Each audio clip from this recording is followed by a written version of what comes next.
in, but we are going to get started here. So thank you everybody for joining us today. Welcome to the second iteration of MiEnviro portal training for AIR, our equipment inventory review training. My name is Caitlin DeVries, for those of you who don't know me. I am the Air Quality Outreach Specialist for EGLE's Environmental Support Division, and I'll be moderating today's training. So this training is for the equipment inventory review specifically for emissions reporting. So we do have a lot of content to cover, and we know this is a long training, but we want to dive right in and take care of some housekeeping before we get moving into the system. So first off, please note that all lines are going to be muted during this training. If you have questions, feel free to type them into the Q&A box that is at the bottom of your screen. We will do our best to answer those questions as they come in and where they fit best into the training today, as that might be something that we'll be covering. Otherwise, we will get to them as soon as we can. We will also be recording this webinar, as you've probably seen, in case you want to stop, jump back into this training, re-review it as you're going through your equipment inventory review, or if you have a colleague that may want to review this at a later time. We will be sending out the link to the recording as soon as it becomes available for your future reference. So who else will you be hearing from today aside from me? So you'll be hearing from Amy Haywood, our AQD MiEnviro coordinator. So Amy, if you want to say hello, just wave your hand so we'll know who you are. Great. Hello. And you'll also be hearing from CJ Aslin, who is our emissions reporting and assessment unit supervisor. Hello. Thanks, ladies. So you guys can turn your cameras off if you want, just to save some bandwidth for everybody. So here's the agenda of what we're going to be covering today. So this content includes some additional resources that are now available on our website. We'll also try and pop those into the chat so you can have those right at your fingertips as well. Information that will add more for navigating the system, how to access and edit your equipment inventory review, how to make edits to the form, and then obviously submit the form to us. And if you realize that you need to make a change, how to request an amendment to the form. So as I've already said, we do know that this is a lot of content, and we will try to accommodate a short break halfway through so that you guys can stretch your legs, digest all of the content through the training, and we'll let you know when that break is. So before we dive into the main content, I'm going to give a few additional reminders and clarifying things for what we're covering today. So MiEnviro portal is still being configured for the Air Quality Division's different business areas. Eventually, we hope we will have all of these business unit areas online. However, they are not yet available. So once you access your site, you won't see much there yet. Eventually, that permit data will be integrated, which will allow for automated equipment updates as permits are either approved or voided. Today's focus is on the equipment inventory review form. Additional training for the other business areas as pieces of equipment and pieces that are added to the system will occur at those times. So while you will not see any of your fee information in the system yet, you can still email us if you have questions related to fees or any other questions as we work on getting the documents that you might need. So we're going to jump into some clarifying questions that we had come up after our last training, which was the account creation webinar. So a bunch of questions came up about confusion of MyWaters versus MiEnviro. So MyWaters was rebranded to MiEnviro. So they are the same thing. If you had a MyWaters account, it's now a MiEnviro account, and you will be able to use the same system to access those accounts. However, your water site and your air site are still separated at this time, so you will need to access them separately. But one user account will grant you access to both. If you are currently a authorized user for your water site, you still need to become an authorized user for your air site. We're still working on getting the sites integrated, and it will happen at a later date. So hopefully at this time, you've either created your account or you already have an existing MyWaters, which is now MiEnviro account, and you guys are all set, ready, prepared, chomping at the bit to get going on your equipment inventory review. So with that, I'm going to launch a quick poll to see where we are at with our accounts. So I'm going to launch this poll here a second. So I want to know if you have your MiEnviro account, yes, no, or if you're one of those ones who says, yes, I needed this reminder, and you'll be creating your account soon so that you guys can get underway. Got a lot of good responses coming in, pretty heavily yes. So kudos to all of you who have already made your accounts. So it looks like we are about 70 to 75% yes. So I think that's really great. So thanks to everybody for that. Gonna go ahead and close the poll out.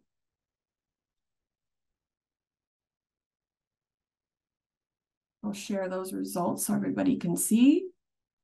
Got a good look at those. Amy and CJ, that's kind of for you. See where everybody is at. And with that, I'm going to kick it over to Amy, who is going to continue on with the training.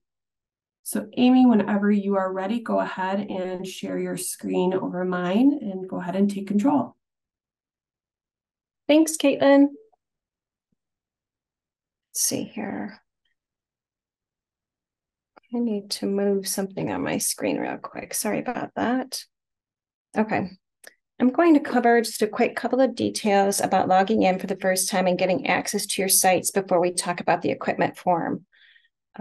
There are numerous resources on the webpage which outline the process about how to create a user account, so we will not go over that today.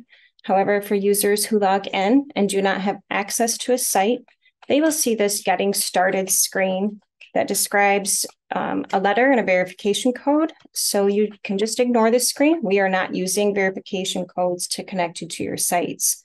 We are not mailing letters or verification codes. The system or the site administrator for your site will authorize you as a user to your site. So once you have access to a site, you will not see this Getting Started screen anymore. Our previous primary preparer users and mayors should have been automatically connected to their sites as of today. I just wanted to mention there is a little bit of an issue granting your previous primary preparers the certifier rights in the system. Our vendor is currently working on a solution, and that should be hopefully implemented before anybody needs to submit anything. If it's not, and you need to submit before they implement that solution to get you your certifier rights, if you were the previous primary preparer, let us know and we'll work on that for you. Okay, I did promise in the last webinar, though, that I would go over how to authorize a user to access a site again. So site administrators, you've been automatically connected to your sites today. You can log into your user account and you can start authorizing other users access to your site. You'll need to select a site up here in the site selection box and click on Authorized Users at the bottom. And then you'll click on the Invite User to Join button. You will fill in the 3 fields of required information and you'll click Send Invitation. The user will receive an email, a system email with a link, and they'll click the link and they'll be connected to the site. And you'll have to do this process for each site that you want someone else to have access to. So what is the equipment inventory review form? This is what the inventory review form looks like. It consists of all these different tiles with all the information separated into a different tile. All of your previous equipment from the last reporting year has been migrated to the system is in the form for you.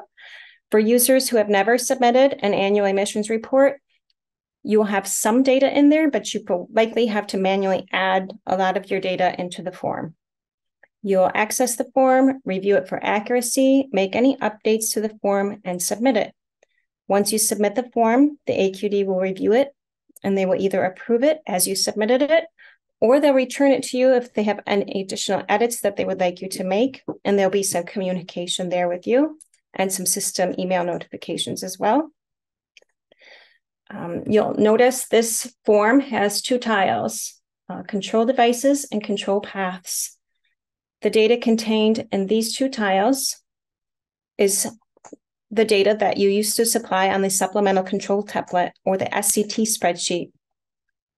The SCT information was migrated to these two tiles. So for those of you who submitted that previously, these tiles should be populated for you with that data.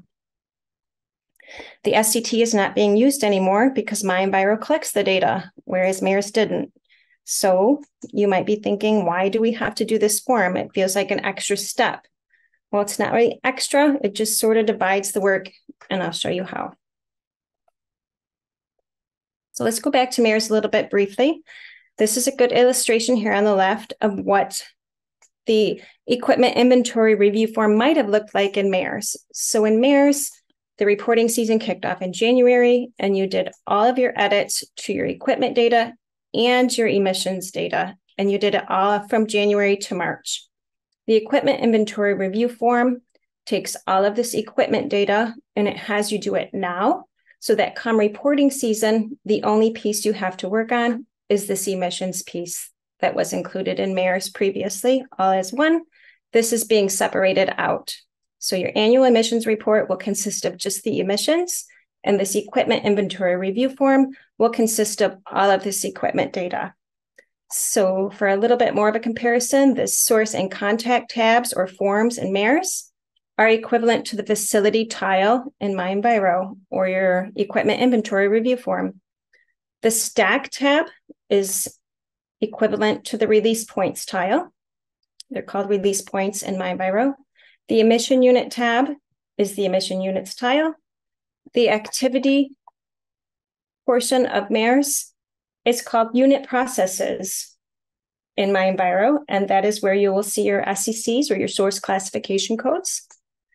Let's go back here for a second. The reporting group here in MARES data entry forms was an optional form. It is not an option in MiEnviro. MiEnviro does not support reporting groups. All emissions will be reported at the emission unit level. And plus the SCT, that supplemental control template Excel spreadsheet we talked about with the control device and control paths data is no more. So no more separate submittals. It's all in one. Those will be found on the control devices and control paths tiles. So this is sort of what it will look like in the system. You've seen this slide before. This is the equipment inventory review form. It consists of all these tiles. And beginning today through December 1st is when you'll enter this form and click on each of these tiles and review the data within them and make any of your edits and submit it to the AQD.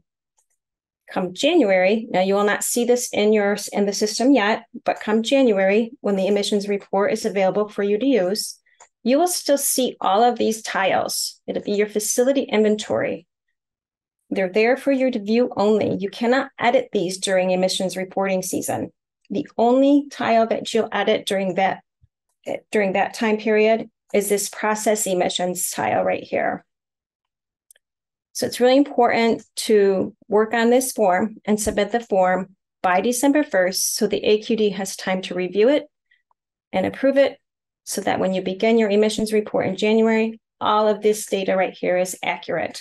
And then you can just work on your emissions. They each have an attachment tab labeled a little bit differently, but you can make attachments for your documents, Excel spreadsheets, pictures, whatever Word documents that you have, you can attach to either the form or your report, wherever it's appropriate. This diagram shows a little bit, reiterates the importance of how this works. So right now, starting today through December 1st, you'll get in that equipment inventory review form and you'll edit it and submit it. The AQD needs time to review it and hopefully approves that form. And then they use that form, the data on that form, to update the master facility inventory for your site. So come January, when you click begin on the annual emissions report, the system will use the data that's in that master facility inventory to populate your annual emissions report. So if the master facility inventory is incorrect, your annual emissions report will be incorrect. So what do? You open it up. If you see something missing or something needs to be changed on your annual emissions report, I just showed you on the last slide that you couldn't edit that information in the report. You have to do it in the form. So what you'll do is you'll request an amendment. You say, there's a system in place in there that will show you how to request that amendment to your submitted equipment inventory review form. And the AQD has to review your amendment request and they'll approve it likely. And it will allow you to re-access that equipment inventory review form that you already submitted to make your changes and updates, which is right here. And then you submit it again. The AQD reviews it and approves it again. And then you come back here. You have to click begin again on the annual emissions report. So if you were here and you already did a bunch of work on your annual emissions report and then noticed something missing and needed to go through this process again, when you click begin, it will pull new data from the master facility inventory and refresh your annual emissions report. So any work you may have done before you noticed any missing data on it will be wiped out and you'll start anew. So it's really important to take your time reviewing this data on the equipment inventory review form and get it correct and submit it on time so that come emissions reporting season, you can just work on that emissions piece.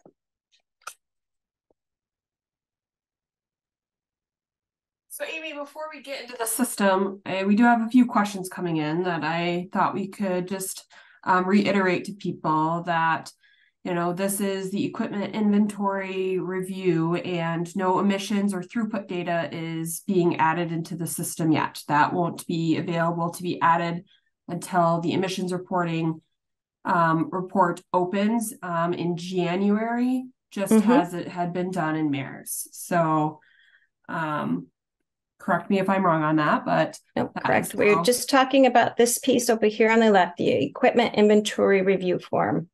Perfect. From October 2nd to December 1st. This is what we're talking about today, and this is what we'll be working on for the next couple of months. Perfect. And then we did have a question come in about making sure that people are signed up as certifiers, since you quick covered that again. And if people have forms to submit, where can they submit those forms? They'll submit the forms to the address listed on the form. Those forms must be mailed to our physical location, and the address is on the form. And I'll show them in a minute here how to access the form once we get into the system. Perfect. And then just a couple other things that for people for resources, all of our resources either are or will be posted soon as our website refreshes for user guides posted to our website. So make sure you check our website for additional resources. So with that, Amy, I will give it back to you and you can head into the system. Okay, so thank you, Caitlin. So for now, for everybody on the call, if you have the old webpage for MERS bookmarked, that is where all of this information still is located. The URL has not changed. The address hasn't changed. So you can still go to that same place and that same website and find all of the information for MiEnviro for air. Okay, so I'm not really sure, Caitlin. I didn't practice this, how to switch screens for sharing. So I'm just going to move my system over here. And I am going to... You are looking good, Amy. I can see you in my MiEnviro portal. Thanks. All right, so this is what it looks like when you first sign into the system. If you have access to a site, I'm not going to go into every one of these links up here. We'll just say these links up here take you to different web pages throughout the state of Michigan or Air Quality Division. This next bar down here is a charms bar. It has little charms on it that are shortcuts. This speech bubble is a shortcut to the system notifications, which we'll talk about here in a minute. This help charm takes you the same web page as the about link, I believe. Your name's going to appear in the upper right-hand corner of the screen. That is your user profile. If you click on that, you'll notice within the user profile, there's different tabs at the top, and there's a right panel. Throughout MiEnviro portal, you'll see different information appear on this right panel with different links and different information that you can see and click on to do different things depending on which screen you're on. The Details tab mostly provides information about your user account. The most important thing that you might find on the Details tab is this notification delivery preference. So anytime you submit something to the AQD, or you change your password, or the AQD schedules something and it needs your attention, and it needs you to take action on it, you'll receive system email notifications.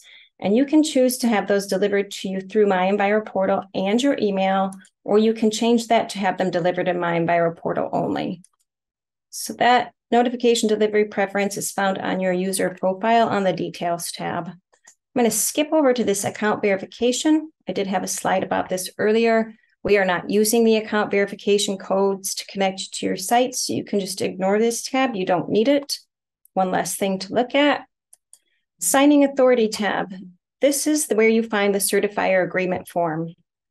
Again, all of our previous primary preparers should have automatically been given certifier rights. There's a little bit of a glitch right now. Windsor's working on a solution for that, so you do not need to submit this form. But any new people who weren't previous primary preparers and they need to be a certifier, certifier means the ability to submit this equipment inventory review form to us. You would need to access this here, download it, print it, fill it out, get it signed, and mail it off to us. On the Sites tab, this shows you a list of sites that you have access to. And this screen is sort of indicative of how the rest of MiEnviro displays information in lists of rows and columns. And you'll see each column has a column title. These column titles have arrows next to them where you can click on them and change the order in which the information appears. They each have a filter. You can type in a filter to quickly find what you're looking for. Those of you who have access to 1 or 2 sites, it's not such a big deal, but some of you have access to 50 or more sites, and those filters will come in handy. However, keep in mind, for MiEnviro, these filters are sticky, which means they will stay there. So if you navigate off this tab and back onto it, you'll see your filter stays there. So if you enter this a week or 3 weeks from now, you're like, oh no, I don't have access to any of my sites. You most likely have something on your filter that you need to make sure they're all cleared so that you're searching for all of the data. There's another type of filter in here. It's a built-in filter with these different selections. It defaults to all, and it has visible and hidden. And what that means is it says show in main menu over here at the far right, and you can choose to hide or show this site in your list of sites on the main menu. So to go back to the main menu, I'll show you. My site selection box is at all. If I click this arrow, I can see a list of sites. So they're all showing here now. And I can go back here to my sites. And I can say I want to hide this site. I don't want to see it anymore in my list. Exit my profile. I click on all. That list no longer appears here. Doesn't mean I don't have access to it anymore. Nothing like that. It's just I'm not seeing it in this list. Don't want to look at it. So that's pretty much it for your user profile screen. This is the main screen, the landing screen, if you will. When you log in, you'll land on your dashboard if you have some items in here especially. This is your left navigation menu. Again, this is your site selection box. If you have access to only one site, the name of your site will be here. You won't have it all with a drop down. So for each user, this screen will be a little bit tailored to what you have, including these screens. You may not see the same screens as other people see, depending on what kind of business you have going on with your site. This main screen right here, when you are on all and the right screen, it will display information that is related to all of your sites. Right now, we don't have anything in here. We got these categories for this main screen up at the top. It defaults to priority. I don't have any high priority items, so there's nothing showing on my main screen. I do have some coming up items.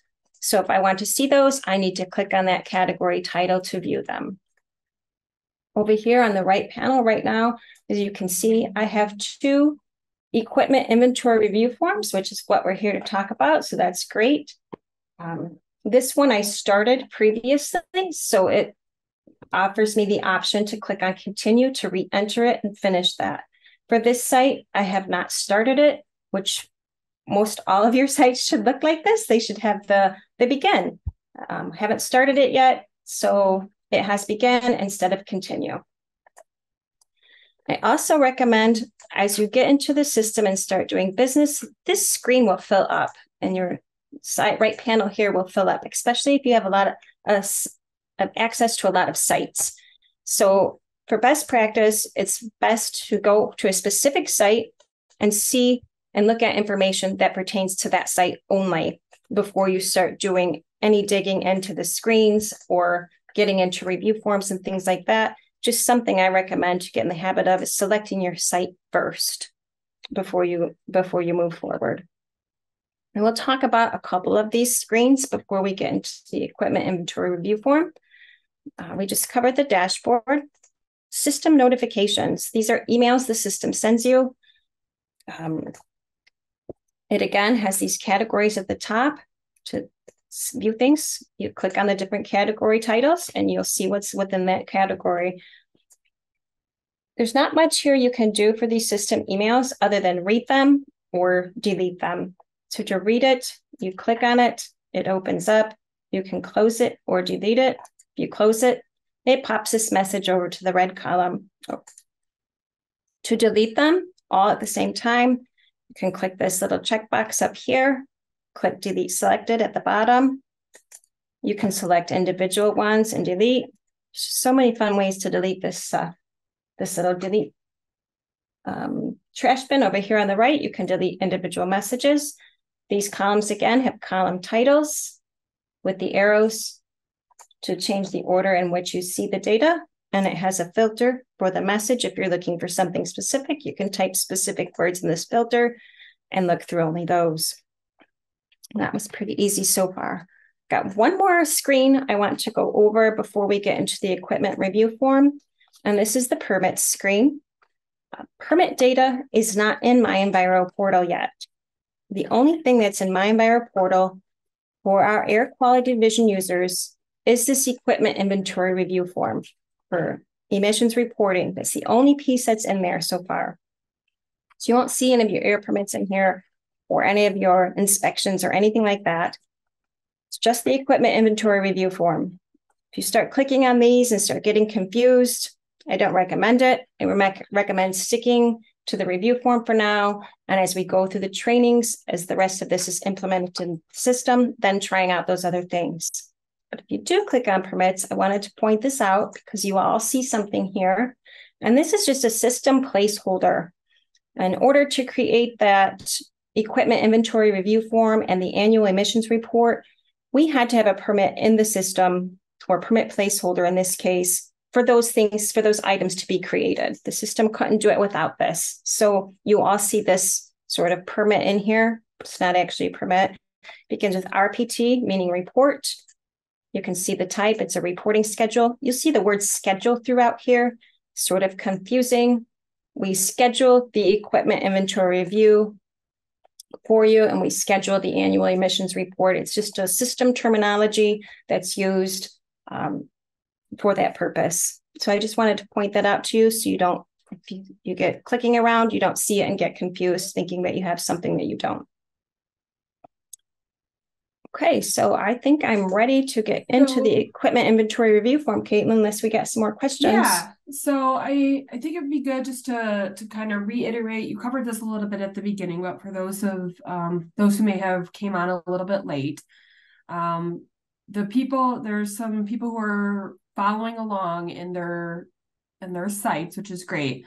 But who can see, if people can't see their air information, does that mean they just need to be associated with their account because they weren't previously a primary preparer and were already linked to their account? Or what should people do if they're not seeing their information? Can you just go over who already was linked to their account and how people who aren't should be getting access? Okay, so when you say account, I think of user account. So if you have a user account to access the system, then you'll see a site. If you don't have access to your site, the previous primary preparer has access to the site as a site administrator. And that site administrator needs to log in and authorize you as a user to the site. So they'll do that here. They'll select the site, they'll click authorize users, and they'll invite you to join. That's how you'll see a site here. You have to have the site administrator, who was the previous primary preparer, do that. Once they do that, you'll have access to the site. Perfect. I think that should help out a lot of people who are saying they don't see any tasks or anything associated with their sites because perhaps they are only in their water site and they need to get associated with their air site because these are not integrated yet. Air and water are still separate. Even if people are logging in with their pre-existing MiEnviro or MyWaters account, they won't be associated with their site unless they had been the previous primary preparer. So if you're on this call and you weren't the primary preparer, make sure you tell your primary preparer, hey, please get me onto the site so that I can start doing work. So thanks, Amy. I think that should answer some people's questions who are following along. We do definitely appreciate people following along, and I will let you take it back over. Okay, thanks, Caitlin. Okay, so when you're ready to enter your equipment inventory review form, again, make sure you select the site. Just a good habit to get into. You'll be on your dashboard screen. I've already began this previously, so I have the continue button, and I'm going to continue to access the form. You'll recognize this. We showed it in our slide. These tiles make up the equipment inventory review form. This portion of the system does function a little bit different than MiEnviro portal. It looks a little different with these tiles. If you'll notice up here, it says Slice. We did talk about previously what Slice was in our previous webinar. Slice is the state and local emissions inventory system. It is a standalone system that the vendor has in addition to MiEnviro portal, but Michigan chose to have that integrated. We wanted you to be able to just log into one place and do all of your business with one login, and we wanted the data to interact with each other a little bit. So to make the system more efficient and to have better data integrity. So you still see this up here. Sometimes you'll see that word, and I just wanted you to know what it was. We'll try to refer to this module or this portion of the system as the equipment and emissions module, but you will see Slice sometimes throughout, and there it is right there on my screen. So it does have a right panel, just like in MiEnviro. It has your source name, your facility identifier. Most of you will recognize this as your state registration number or your SRN. If you ever call us or email us, please include this facility identifier in your correspondence with us. That will help us find your site or facility quickly, and it'll make sure that we're both talking about the same site. It shows your roles at this. I know we didn't used to have this at Mayor's, and a lot of people were like, I don't know what kind of role I have. So this is kind of a nice feature right here. I am an editor and a submitter for this site. So I can make edits and I can submit this form when I'm ready. The submission status is displayed here and right here. I did submit this earlier. I had to for practice to make sure that everything went smoothly and I knew what I was doing in here before I showed you guys. So I have one version's been submitted and I requested an amendment, and I'm working on my second version here. So you'll have that here only if you do something like that. Otherwise, it will say, I think it says this has not been submitted. These reports down here, CJ will get into these a little bit later in the presentation about how you might use them. We do have a few links up here. Caitlin, back to MiEnviro portal takes you back to the MiEnviro portal system where we were just at. Home takes you to a welcome message here in this portion of the system. My profile, there is some information here, but you don't edit or do any profile related actions here. You do them all in my profile and MiEnviro. That's the only place you can really edit any information on your profile is in MiEnviro. I'll quickly show you what My Facilities does before we get into the form. We're almost there. My Facilities, probably like this. This is where you'll go and you'll see a list of all the facilities you have access to that have to do emissions reporting. So, and this ready for submission, if you're a consultant and you mark something that it's ready to be submitted, your client will come here and they'll be able to see a status here that says ready for submission under this column title. So that'll be helpful for them. Again, you can filter to find things and use these action buttons to enter a specific facility. Going to enter this one real quick just to show you something. When you enter a facility, it's divided into two portions, emissions reports and equipment forms. It defaults to this one. Right now, we're working on the equipment inventory review form. So this is the tab you're going to be using when you first get started. And it says no data found. It's because back in MiEnviro portal, I did not click begin yet for this site. So there is nothing here. Had I clicked begin, it would also appear here and I could re-enter it from here. Just want to make a note of that. If you get to this portion or this module, this slice area of the system, and you skip to another site to try to do an equipment form, if it's not started yet, you will not see it here. You need to go back to MiEnviro portal and click begin to make sure that shows up here. At this right panel, again, the information changes. As you'll notice, depending on which screen you're on, this one has a little link here that you can see which users have access to your site. Kind of a handy tool. So I'm going to go back. Another thing I want to point out is use this back arrow button while you're in this portion. Do not use this browser back arrow button up here. If you use this, the system can keep track of where you're at, which screen you're on, and it makes sure it displays any errors you might have on the appropriate screen. So it's kind of important to make sure you use that button. So we're going to work on Dennis test source A today. So I want to get into that source. For those of you who have reported previously for annual emissions reports, you'll see a whole list of your previous reporting years on this screen. And you can click this action button next to each of the years that you have to look at those previously submitted reports if you want to. I don't have any previously submitted reports, so I can't go into there. But I do want to work on this equipment inventory review form, so I'm going to get back into it through here, and we're back at the form. Again, this is the back arrow button you're going to use. Do want to show you, keep saying I'm going to get into this form, but I do want to show you one more neat thing that you might like before we get into the form. That's if you come up to your tab and right click on it, click this duplicate tab, and it creates a duplicate. Something here. And so let's say you were on My Facilities here. And I want to click back here to get to my form. So you can click back and forth between the two tabs to look at different screens. This might be really handy while you're reviewing information and updating data on any of these tiles. Any questions, Caitlin, before I get into the tiles? We've got a lot of questions pouring in. Okay. There was a couple questions about showing exactly how you're getting in from MiEnviro, logging in, what the actual screens look like, because you talked about going back and what that kind of looks like going back and forward, so people know how to access one from the other one to make sure that they can follow along. Okay. I'll click here and I'll sign back in real quick.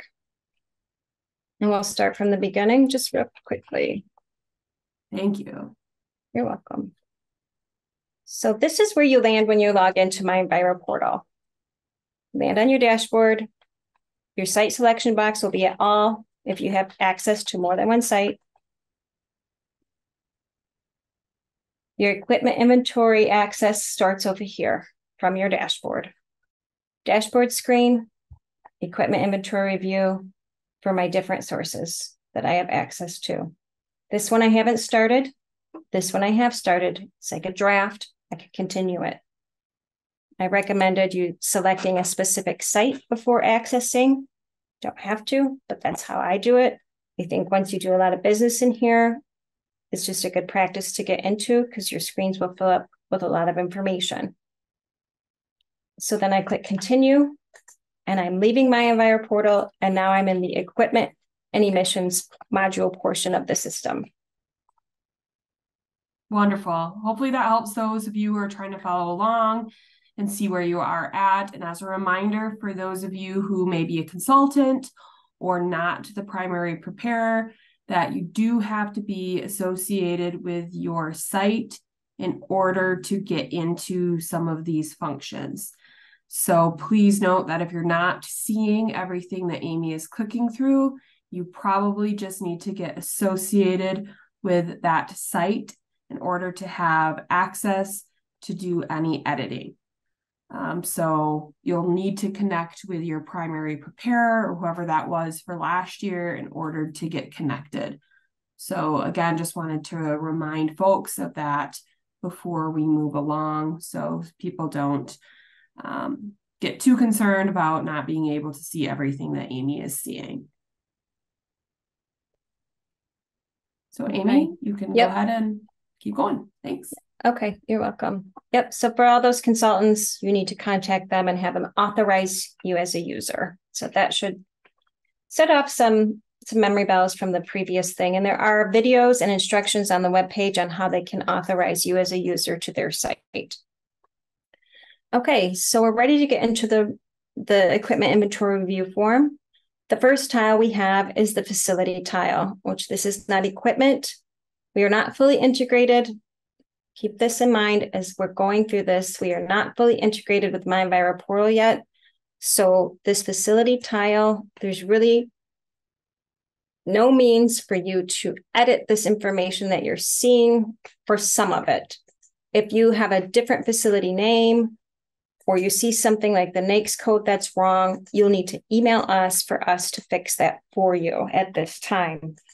There is an edit button down here on the lower right hand of the screen. You can click edit. The only thing you can edit on this facility tab within the facility tile is the description. My description is pretty great, so I don't want to change it at this time. I'm going to leave it. So I'm going to click cancel to exit that edit screen. But each of these tiles will have tabs within them. And so we recommend just looking at all this and making sure your location shouldn't change. This facility identifier, your state registration number previously, is tied to this address, just like always. That hasn't changed. So your location address of your site shouldn't be changing. The lat long, you can't edit that. If you notice that it's wrong, you'll have to email us. You can enter these collection methods that the lat long, the date it was collected, the collection method, and other geographic information. You can add those if you want to. As you can see, they're not required, so you don't have to add those. There is no additional information in the facility tile. And that's it for that tile. That's one whole tile. We're going to click this back arrow to get back to the screen before we go on to the next tile. We really recommend working these tiles, these remaining tiles, from left to right. You'll make selections, especially in this tile, from previously entered data on these other tiles. So work them from left to right. Skipping around is not a great idea. And I also want to mention for these release points, what used to be you called your stacks in MARES.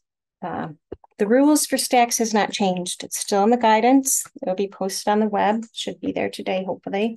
The guidance for reporting stacks hasn't changed. It's the same guidance that was in MARES. However, in MARES, if you chose not to add a stack because you didn't have to report or you weren't required to report it, whatever emissions were coming out of the emission unit process where you didn't report a stack, those emissions were reported as fugitive. You didn't see the word fugitive, but that's what it essentially did in the back end. You just didn't necessarily see it. It didn't jump out at you as fugitive. And this system, it sort of jumps out at you as fugitive. You're forced to choose a release point or a stack, whether it's fugitive or a physical stack, for every unit process for every emission unit. So you can just still choose fugitive, but you have to make that conscious choice of clicking fugitive instead of where in MARS, it sort of happened in the background. A lot of people weren't really aware. That's how they were reporting emissions. So this is much more transparent. With that being said, I'm going to get into this tile. And this portion of the system, the information is displayed in lists. And similar to MiEnviro, they each have column headers. There's a filter here. If you want to filter to find one specific thing, you can do that quickly by entering something in this filter box. It has an add button. If you see that you're missing a stack and you want to add one, we'll show that in a little bit. A magnifying glass will help you view that information. You can't edit it. And the gear allows you into the information to make an edit. I'm going to view this one just to show you real quick what it looks like. So there's tabs within the tile. This is the release point information. And this is view only, so you can't make any edits in view only. This is the location of the release point. And the only additional information in here is there is a dismantle date if the release point was dismantled. The reason why I'm showing you this in view is because down here on that first page, you saw the information was in a list. These two buttons help you navigate on that list down throughout that list without clicking the back arrow to enter each and every one. So you can go to the next release point on your list and the next one on the list and the next one on the list to view each of these if you want to. So that's how view works. Edit feature for these release points doesn't have the next or previous buttons. It has delete, cancel, or save. So now we're in the edit mode. You can see maybe these tiny little red bars over here on the left are the required information, and they were labeled required. In case this was too hard to see, each field is labeled required. You'll notice down here, the status year for this release point is not required unless you shut it down. Still doesn't show that it's required, but if you go to save it, it won't let you. It'll say release point status year is required when status is not operating. And by status year, we mean just the year. It doesn't have to be a month and a day, but just the year. But I am going to back this out because CJ is using some of this information in her demo in a little while, so I don't want to close that one down. But if you need to remove a stack, that is how you do it. You permanently shut it down. I don't think you can delete it. I don't know why that delete button's there. Verified location. Release point utilizes the facility coordinates. If you uncheck that, then you can manually enter lat long. If you enter the lat long and press the tab button or enter button, the UTM data will populate on its own. I think and vice versa as well. If you choose to enter these instead, these will populate the lat long.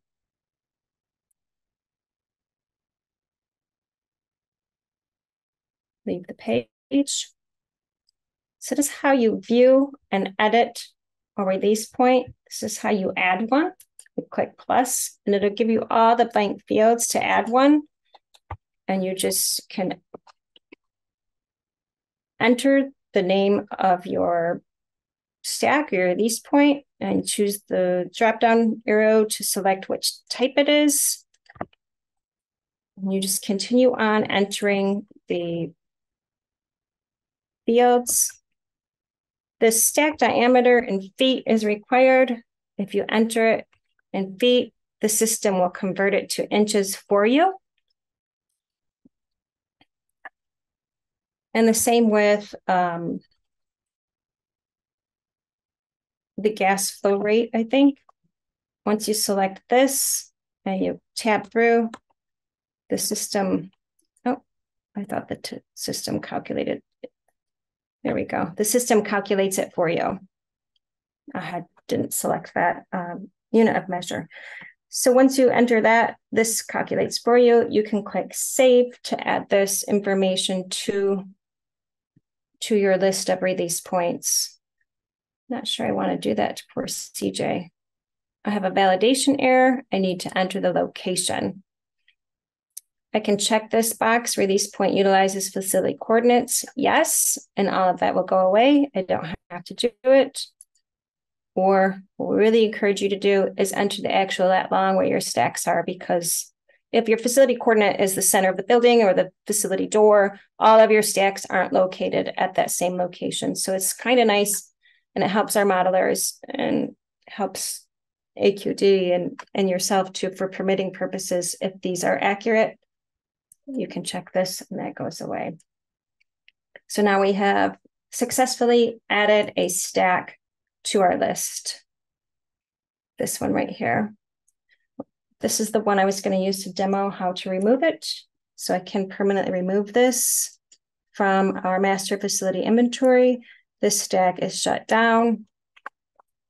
Enter a year and I save it. And that's it. I can enter on this the date it was dismantled. It's dismantled today. And that's how you remove a release point from your list. So you can show up here on the status. This SV stack is now permanently shut down. Once this form is submitted to the AQD and the AQD approves it and they use it to update your master facility inventory, this stack won't show up in your next form or report. Are there any questions that I can answer, Caitlin, before I hand it over to CJ? Yeah, so there's a couple questions coming in about some of this information that's in here. So all of this information for people who have previously submitted emission reports, all of this data was migrated over from their last year's submittal, correct? Yes. Okay. Yes. Anybody who submitted a report previously, when they come into this form, these tiles will be populated with all of your data from MERS. These two tiles will be pre-populated from your data from your SCT. Yeah, so hopefully that will help a lot of you when you're going through there, that your information's already in there, and we're really just looking for you to make sure that it's 100% correct. This is a lot of the information that you were likely reviewing previously when you were doing the emissions reporting component. And now we're just asking you to do it ahead of time to make sure that we're all set to go this year for reporting season in preparation for that. There are a lot of questions coming in about specifics for emissions reporting, and I do want to reiterate to people that we will have additional training for how to report emissions, including throughput and what to put in there if you are adding in new pieces of equipment later on how to do all of that. When emissions reporting comes around in January, we will have in-person training as well as virtual training for people. And if you have questions, you can always email our eagle-air.MiEnviro or eagle-air-MiEnviro@michigan.gov if there are questions specific to people's sites. And again, one more just 100% reminder for those of you still wanting to make sure that you are getting access to your account. I've been putting some links into the chat for refreshers on how to grant access to other users, how to manage what type of access you have if you only see an editor and you should be a submitter. Because if you see on Amy's right side of your screen, you can see what type of role you have. If you need to change what type of role you have or someone in your company has, or if you're granting access to your consultant to be an editor, something like that. Because again, only the primary preparers who we had the correct in the same email last year will get pulled over. If you were a primary preparer and your email changed from last year to this year, you will need to go about and get yourself reset up as the primary preparer, aka the administrator. Did I cover all of that right, Amy? I know I said a lot there, but I want to make sure. A lot. There's a lot to say. Want to make sure that we're kind of pointing people down the right direction. I just want to reiterate these equipment updates is likely it's a review. It's a review to make sure it's all accurate. You may not have any tweaks at all. You may review each of these tiles and say, this looks great, and you submit it, and then you wait till January to do your emissions report. It's important, again, to do this review and make sure it's accurate, because if you click that begin button in January and the date is wrong, you're going to have to come back and do this anyway, and it's just going to delay the process. And your reports are still due March 15th. So if you go back and forth and have a lot of issues with this equipment data and you wait till come January to do this, you still need to wait for the AQD to review it. So we're asking that you do this now, and it's due December 1st. Our AQD staff need to get in there and review this data and promote this data within the system to update your master facility inventory. When you click begin on that emissions report in January, it pulls the data from that master facility inventory and it populates your annual emissions report. So you can't edit any of this data after you click begin and you start that emissions report. So we're just trying to focus on this and getting you to do this now. And like Caitlin said, we will have more training in January, a webinar and in-person training to go over that emissions reporting piece. So that's really good information, Amy. So hopefully that helps anyone on the webinar know kind of the importance of this. And we're really trying to help you save time as well as learn the system piece by piece, because we know this is a new system and everybody's still diving in and getting their feet wet and learning the new system. So hopefully this review gets you familiarized with the system before that emissions reporting. And this due date of December 1st is for this first year only. So bear with us. It will get better the more that we're integrated into the system. There should be less work for you to do as we go forward. This review form will always be available, but we're still just trying to stick with what we need to do right now and what we need to do this first year. And I don't want to talk about going forward too much and cause more confusion. So we're just trying to really focus on what you need to do this year, and that's review this form and get it submitted to us by December 1st. And then we can, throughout our rest of our trainings, we'll talk about how we're going forward. Perfect. Thank you, Amy. That answered a bunch of our questions that were coming in. So go ahead. Okay, I'm going to pass it over to CJ. Okay, I'm pushing buttons. All right, yes. Okay, hopefully you see Dennis's test source A back on the form start.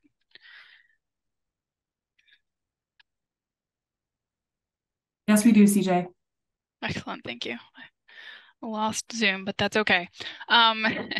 So, Amy went through these first two tiles. I'm going to go through these next four and kind of touch on the attachments a little bit as well, even though she kind of already did. So once again, this is going to be migrated information. So this first tile I'm going to go into is control device. This is from the SCT. That's where you put it, but we merged it on the back end when we sent it to EPA. So to us, it was one single database kind of in the end. So even though it looked like two different things that you were submitting, for us, when we merged it and we put it to EPA, it was a single database. So that's how Windsor migrated it for us.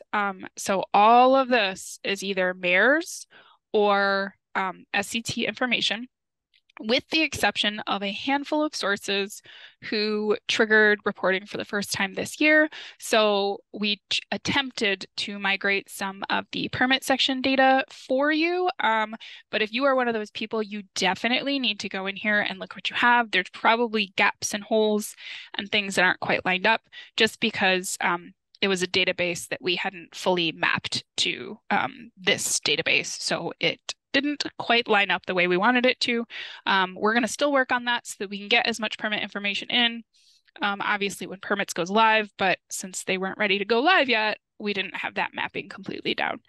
So we tried, and hopefully you'll find that it's not too bad, but just let us know if you have questions, especially those people who have kind of a strange mix of information in here.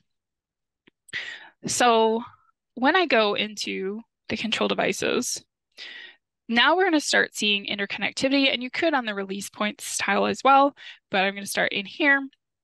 We've added 4 control devices, and forgive us if these, if this data doesn't make a ton of sense. Remember that we were just kind of throwing test data in here so that we could have something to show you. So if you're looking at it and you're like, that's not the appropriate control efficiency, just bear with us. So we added 4 different control devices, and we would do that by clicking the add button. So if I come down here, you'll see a blank control device, and you can tell we like to use test when we're trying to show things real quick. So I can add this in here, but this is a really key part here, control measure. This is going to be the code. This is going to be what you use to attach to your emission unit in MARS, and then in the SCT, we showed you, hey, you reported this control code with this emission unit, and now you have to give it a name. So this is what we're doing. We're giving it a name, and we're going to put the control measure here. So the key is, if I say want to add an RTO, I start typing. This is a type ahead, so I need to start typing. And I'm like, hey, I don't see RTO. Well, it's going to have a specific name. And so if I start typing regenerative thermal oxidizer, it immediately shows up. So remember that if you start to type something and you're not seeing the result you're looking for, you may need to try a different name for that to get it to pop up. But this is a really important part. If you're like, hey, that's the one I want, and you tab out, it's gone. It didn't stay. It's really important to do your clicks in this system. So now that I have it popping up, I have to click on it, and now you can see that it's filled in. And then that is the only required information for these control devices, these 4 spots, and this operating status is going to default to that. There's nothing on the additional information tab. So you just have to fill in these 4 things. However, it is very advisable for you to enter controlled pollutants if you know them for that specific control device. And I will show you how that kind of comes into play for the control devices and the control paths. It will be very important for when you attempt to calculate emissions come January. And I really want to emphasize this because in MARS, just the way that the system was built, you were able to add a control percent into your activities and emissions and use it in the calculation, even if you didn't report a control. So you could have it be reported as uncontrolled, and yet somehow you're reducing, PM10 filterable by 80%. That is not going to work in this system. If you want to use that control percent, you have to attach it to either a control device or a control path. And so this is where you would do it on the control device. So I just talked about PM10 filterable, but this is a RTO. So I would click, I would start to type VOC, and then I can select VOC. Remember, again, if I try and tab out, it's gone, it didn't work. If I try and, oh, I did it too fast, it was mad at me. If I try and type it and then click away, it's gone. So you need to type, let it appear, and click it. And then you'll have to put a percentage in, which I know that they're higher than that, but I'm just picking a value. And then I click save. And that's what I did to add my control device. You can see up here that it worked. Now, if I had tried to add a VOC with no percent and I click save, it's not going to like it. However, if I just don't have any controlled pollutant at all and I click save, it will work because you don't have to put a controlled pollutant on at the control device level. But if you start to and do any portion of this and click save, it's going to get mad at you because you need to have all or nothing. Okay. I'm going to put VOCs back in and save it so it's actually added correctly. And then I'm going to push that back button. Just like Amy said, that back button is really important. The other thing I could have done if I was in here is I can push cancel to get out of it. Now, Amy pointed out that there was a delete button, and she wondered, why would you have that? So the tricky thing is that you can't delete something that got pulled into this form. So if it was in your master facility inventory, which is a term that we'll reference in our guidance, and we'll talk about it here. So basically it's the repository of your equipment that gets pulled into each of the forms. Every time you start a form, it's going to pull from that master. If it started off there, if it came from there, you can't delete it in this form. But this CD test, if I'm like, oh, you know what? Sorry, let's go back. Let's say I already had a regenerative thermal oxidizer and I realized I was duplicating it and I didn't need it. And I was like, oh, I shouldn't have added that. I can come in and I can click delete. And it's going to ask me, are you sure? Yes, I am sure. And now it's gone. But I can only do that because A, it didn't come from the master facility inventory. I added it in this actual form. And B, I hadn't tied it to anything yet. So I didn't leave another piece of information hanging because it was, dependent upon what I had just put in there. It would be a different story if I had attached it to a pathway and then to an emission unit and all of that, right? It needs to be completely hanging out by itself, and then I can delete it. So that's how you add and delete in the same form if you need to make those kinds of changes. You can also, just like in that other tile, you can view with the magnifying glass, or you can edit with the gear. So if I want to take a look at what each one of these are, I can come in and view. And honestly, if you don't think you're going to need to make a change, I would suggest the view, because then you can use these next and previous buttons. And I think that's easier to move around. If you use the gear button, then you go into it, you review what you want to review, and then you either have to push the cancel, which will be down here, or the back button to get back out to your list, and you'll have to do that each time. So if you're just under review mode and don't think you need to make edits, I would highly suggest using the magnifying glass, looking at it in read-only mode, and using your next previous to cycle through. Now, an interesting thing that I like about that is it keeps the tab you're on. So the control device is not a good one for this. I'll show it more on the unit process. You'll see what I mean. But if I clicked over to additional information and then clicked my next, and I'm actually cycling through records, not that you can tell because this is empty, but if I come back to control device, I'm on a different record than I was to start, because it just keeps that tab. And so you can actually compare different pieces of information between whatever, tile you're in, between the items in that list, by looking at that same tab. So it'll make sense in a few more minutes, but I just wanted to point that out. I thought that was pretty cool. Another thing that's really cool are these related items. So this is different on each, data element within a tile. A control device is connected into a pathway, so that's why we see related control paths. But what you want to be careful of is, right now, if I click back, so you can see where I'm at, I went control devices, and then I went baghouse. So I'm in a specific control device in a baghouse. But if I click this, you can see it's a hyperlink, right? It gets the line underneath. When I hover over it, you can see at the bottom, there's a URL showing up. If I click it, it's going to take me to that pathway, and I'll be like, oh yeah, indeed, I have one item in this pathway. It's that baghouse I was just looking at, and you can see how it all interconnects. And I'm like, ooh, but I want to go back to that control device.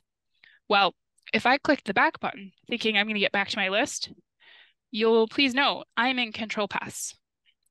And if I click back out again, I can then get to this big form starting point and go back into control devices and kind of get there again. So you need to be a little careful about clicking hyperlinks. They're very useful. Just know that they're taking you to different tiles. So if you try and click back to get out to look at your list again, you will be in a different location.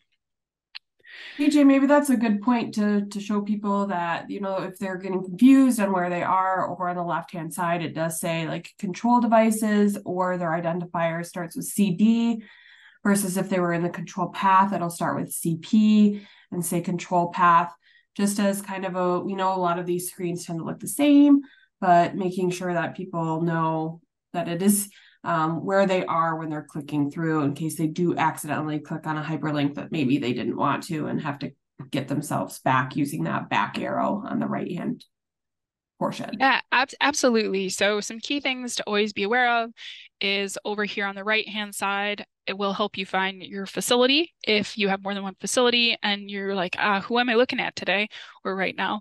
That's going to help you there. If you need to know where in the form you are, that's what she was saying. On the left-hand side, you can see control devices. Also, the identifiers are going to be coded. Control devices start with CD. You have your release points that start with SV or FUG. Those are remnants from how MiEnviro labeled them. Emission units are EUs. So you can see the connection between this name that I have highlighted, control devices, and the code that you'll see in the identifier. And also please note that this identifier has two elements to it that's showing you. It's got, if I go to the edit, because this is where you'll see the difference, you can't change the identifier. That's going to be just our back end code that we'll use to port things over to EPA. This can't change. This allows for consistency in data and for everybody to be able to know what device we're talking about. However, we all know that this can get confusing if you're looking at a whole bunch of things that are all listed and they look almost identical because they're just one number off from each other. So we do have this name field. You had this in the SCT as well. You had this in MiEnviro where you can name it something that makes sense to you as long as you stay within the character limit, which I'm pretty sure is 20 characters. So it allows you a lot of leeway to be able to type what you want. Obviously for this one, we chose CD Baghouse. And then obviously you can add more information in the description as well. So there's a lot of places for you to kind of define what you're looking at. And when you're looking at that list, you will see that information here. So we have our backend code, we have our name that we chose, and we have our description. So when you're looking through the list, those are also ways that you can kind of pinpoint what you want to look at and make sure it makes sense, right? So if I was looking at this and I hit low NOx burner and this was like, this is for dust suppression, but like, well, that doesn't make sense. Why is this low NOx burn? It says it's for dust suppression. Maybe I need to go take a look at this because, maybe something got transposed at a different time, or I just named something kind of weird the last time I worked on it. So it's those key things that you can kind of notice in your list form. And it also has the control measure, and it doesn't have the number or anything like that. It's just going to have the words that you selected. So we can see this top one is a baghouse. There's a cyclone, a multi-cyclone, an ESP, and a low NOx burner. And you can see at a glance what you have at your facility. Now, if I go back in, and I'm going to look at this one. So I just wanted to point out that this one has 80% for a PM10 filterable for this baghouse. And the reason why I wanted to point that out, and I can see it's in baghouse 3 or CP baghouse, because I'm going to move on to the next tile, and that's control paths. So remember here, we're just at the facility inventory, so we're at the big form. I go into control paths. Now I'm in control paths. And I can see CP003, CP Baghouse, is right at the top, and that's because it's currently sorting alphabetically off of name. Now, if you click something else, like if I clicked over here in description, and well, of course, then it didn't because it already was alphabetical. So if I changed it by sorting by description, Z to A, you can see Baghouse is now at the bottom. If I click back on identifier, hey, Baghouse stayed on the bottom. And the reason why is when you first come in to control paths, it's going to sort by name. If you start clicking around and sorting by different things, it's going to switch it up and sort by this ID instead of by the name. So just so you know, you can kind of move your stuff around, potentially on accident, potentially on purpose. And if you don't like what it did and you want it back to alphabetical by name, then you can just back out and then go back in and it'll be back to being by name. But let's go to that first control path. And if I'm going to view it, what I can see is that this is my baghouse one. It talks about a feed conveyor. So this must be the pathway for the feed conveyor. That's what I would assume from this. And I have one sequence and there's my baghouse is in it.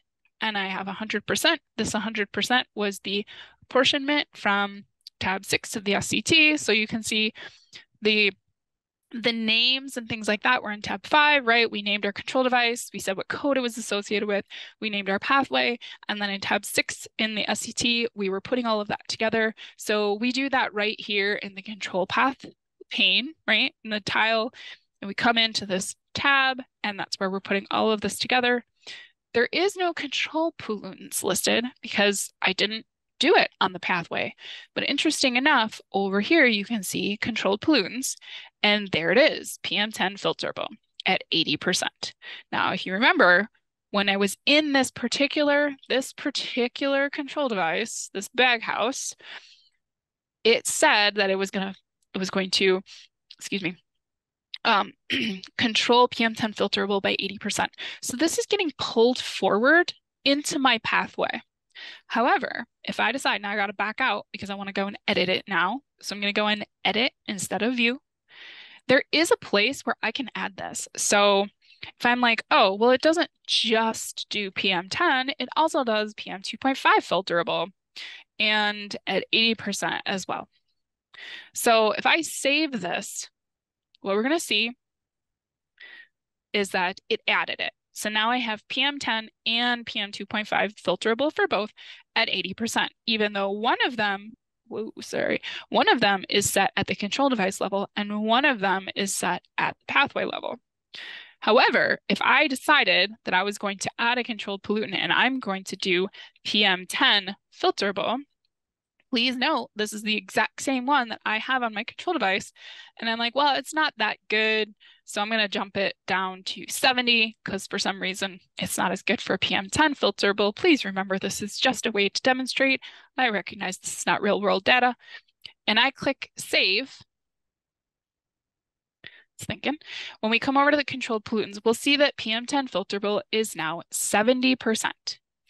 If you add the exact same pollutant in this controlled pollutants section as you have on the control device, this pathway information is going to override what you chose to do on the device itself. And the reason for this is that you may have multiple control devices in a pathway that are controlling for the exact same pollutant.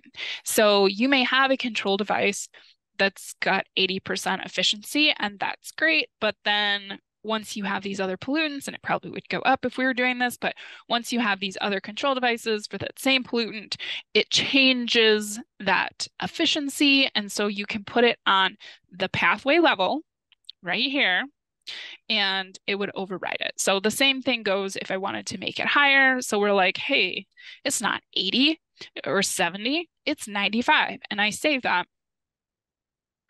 And it's going to go up to 95. Now, if you feel like you've made a mistake here and you're like, I don't want this on the path level, you can delete it. See, it disappeared. Once you delete it though, you got to save it again. And went from 95 back to 80 because that is what we have on the control device. So I know I kind of harped on that a little bit, but that is going to be what's over here. That is going to be what ports into your calculation basis for your activities come January. So you really want to make sure that you like this percentage that it's giving you, because that's what's going to be used in your calculation. So I'm going to put back. Oh, and then related unit processes. So see how the control device had a related control path, but this has a related unit process, and it's process number 4. I'm not going to click on it because I want to take you to it the normal way.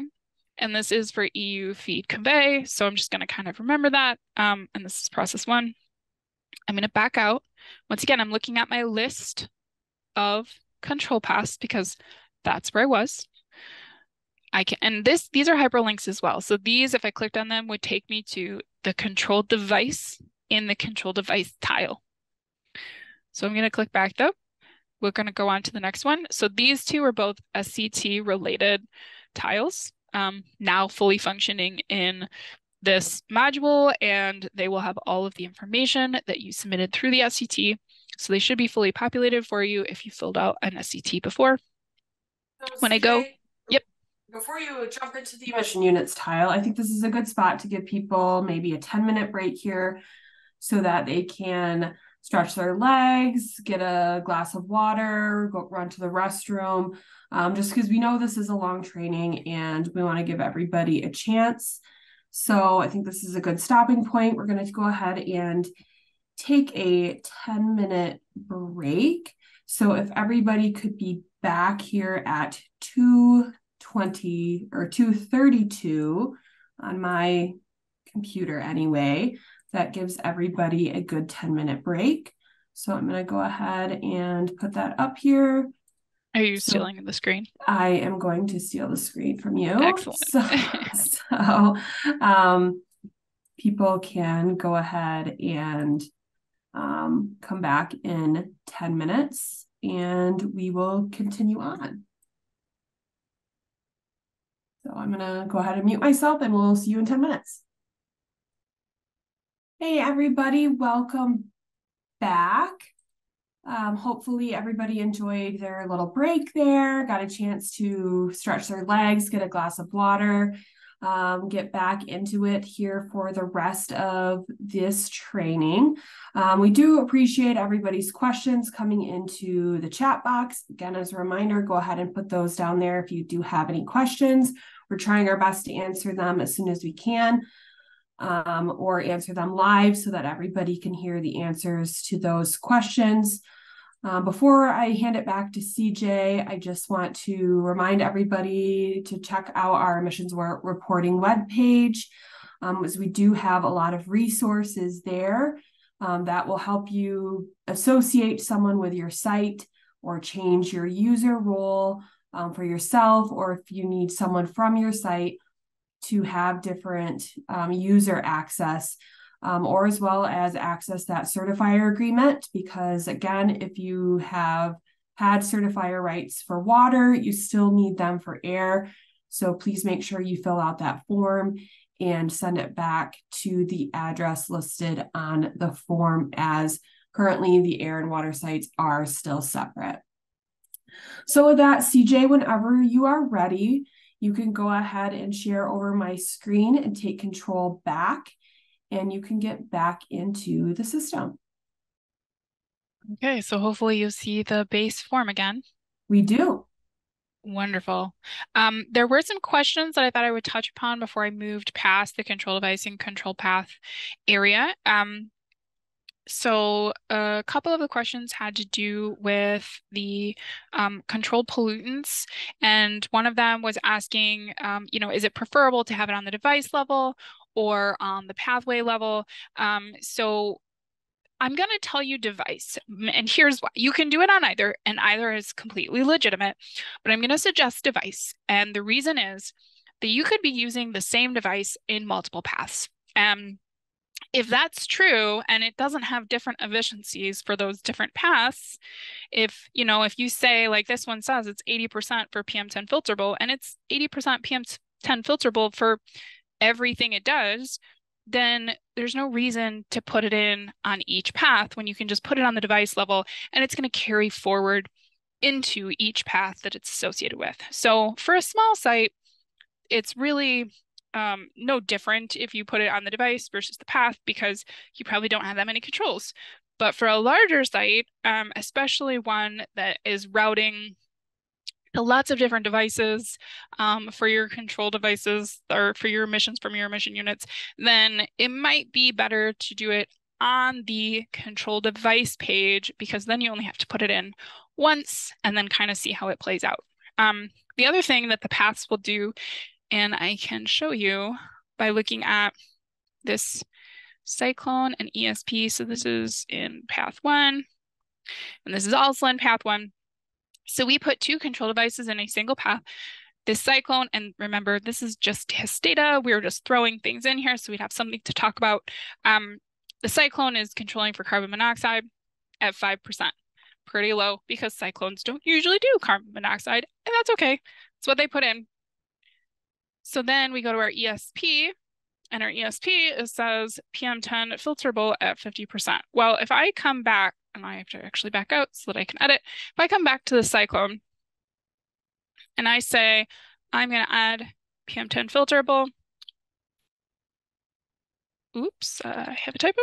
PM10 PM10 filterable, and I want to say, hey, this cyclone does, 40% for PM10 filterable. It's not the best cyclone in the world, but it's what we got, and it does affect things. So now I have PM10 filterable on my cyclone, and I have it on my ESP.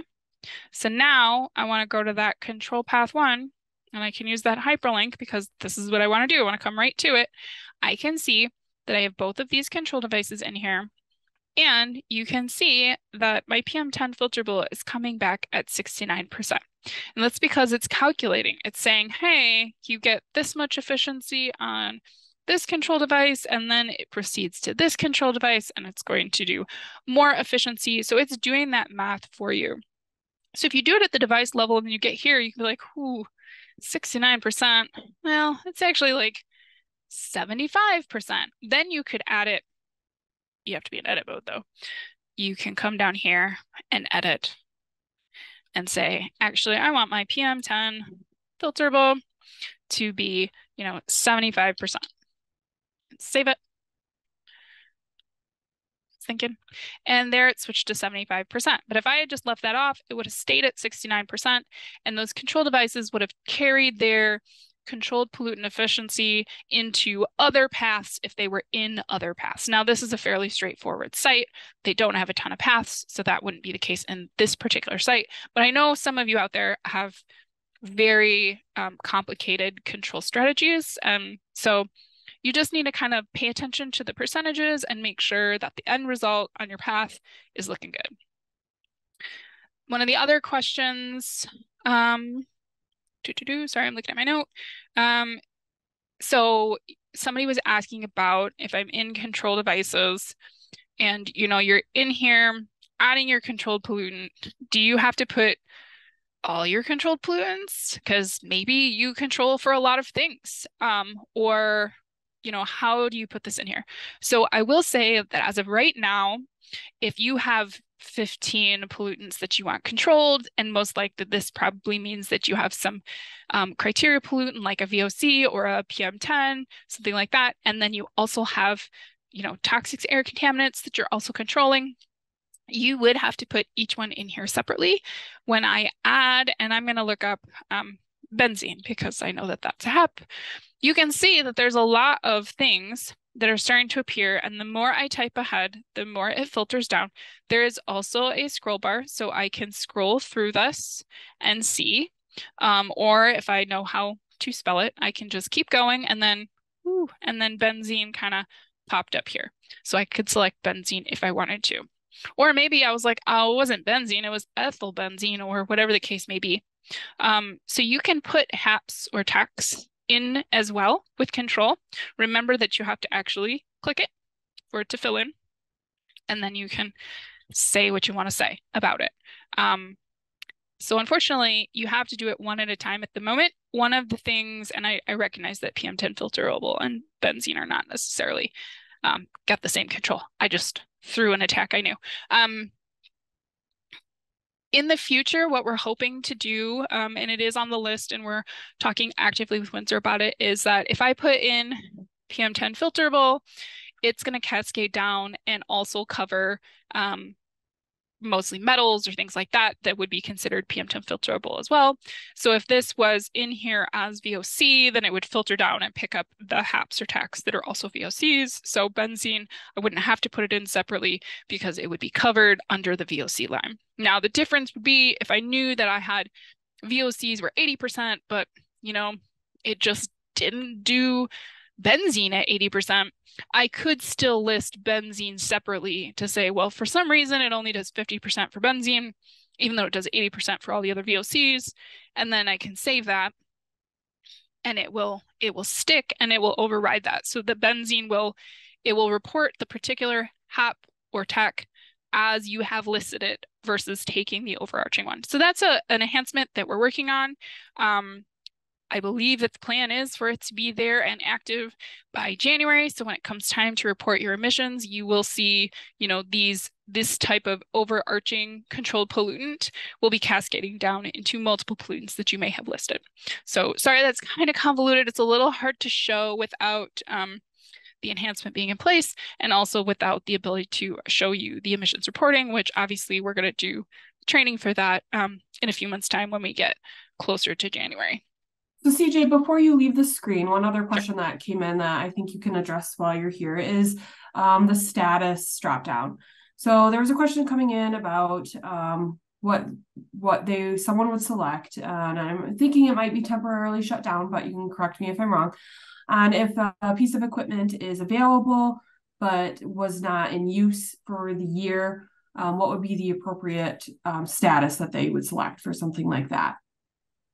Yeah, absolutely. So for statuses, you should think about what you need to report. So if you need to report for that item, whatever it is, like whatever tile you find it in, then go ahead and leave it operating and change it after the emissions reporting. But if it's something like, nah, man, it was, I didn't use it at all in 2023, then you should definitely come in and say, okay, it was temporarily shut down in 2023, and then we put our status year in, and then this is going to mark it as it shouldn't have emissions, right? But it's not going to wipe any information out or stop it from pulling into forms because it's still there. It's still an active piece of equipment. It just didn't operate this year. And then once again, all you have to do is save, and we'll do that. And then in subsequent years, when you start operating it again, you'll need to come in and flip it back to operating and take the status year off and then save it. So pretty easy to kind of flip back and forth. I will say I just did that in control devices, but I'm going to back out and actually suggest that really probably where you're going to be doing that is either in the emission units tile or in the unit processes tile, because I mean, you could have a control device that just didn't operate in a year, but most likely it didn't operate because the emission unit it's attached to didn't operate, right? A great example of that is the portable crushing industry. If you just didn't use your crusher in the state of Michigan for a year, then you can either, mark everything as temporarily shut down, depending on what you need. But, odds are you didn't do dust suppression because you weren't operating your crusher. So you can do that at the emission unit level as well. So, and somebody else had one other question I will address before going on to the emission units. They asked if you have to do control paths or if you can just attach your control device directly to an emission unit or process. And in MARES, you attached a control code to an emission unit. But the SCT kind of changed all of that, and we haven't been able to report that way to EPA for multiple years now. So you have to have a control path because that's the only way to link your controls up to your emission unit and unit process. And when I get into the unit process tile, you'll see how that works. So, okay, those were the questions I wanted to address. Now I'm going to go into the emission units tile. So remember that we're working from left to right. So this is a very, very, very important tile to do before you work in your unit processes tile. Obviously, a lot of things hinge around your emission unit, right? Because that's what's creating the pollutants that you're going to be reporting. So when we come in here, we threw in a couple different test cases. I think one of these actually is from before, and then we added a few. And when we go into them, once again, I'm going to view first because maybe I don't need to make changes. I say, okay, well, this is boiler 1. All right, it's the boiler type. That's good. It's operating. This is my design capacity. So, it's a fairly small size. That's okay. I see that it's got a related unit process. So see how it keeps being different in each tile that I'm in, telling me what it's related to. This time it's related to a unit process. There is additional information, and unlike a lot of the other tiles, some of this stuff is mandatory. You must fill it out. And in particular, I'm going to talk about these two, electric generation and combustion source. So, and here, since there's actually data on this additional information tab, you can see that when I click next, it changes because now I'm on a different record in that list.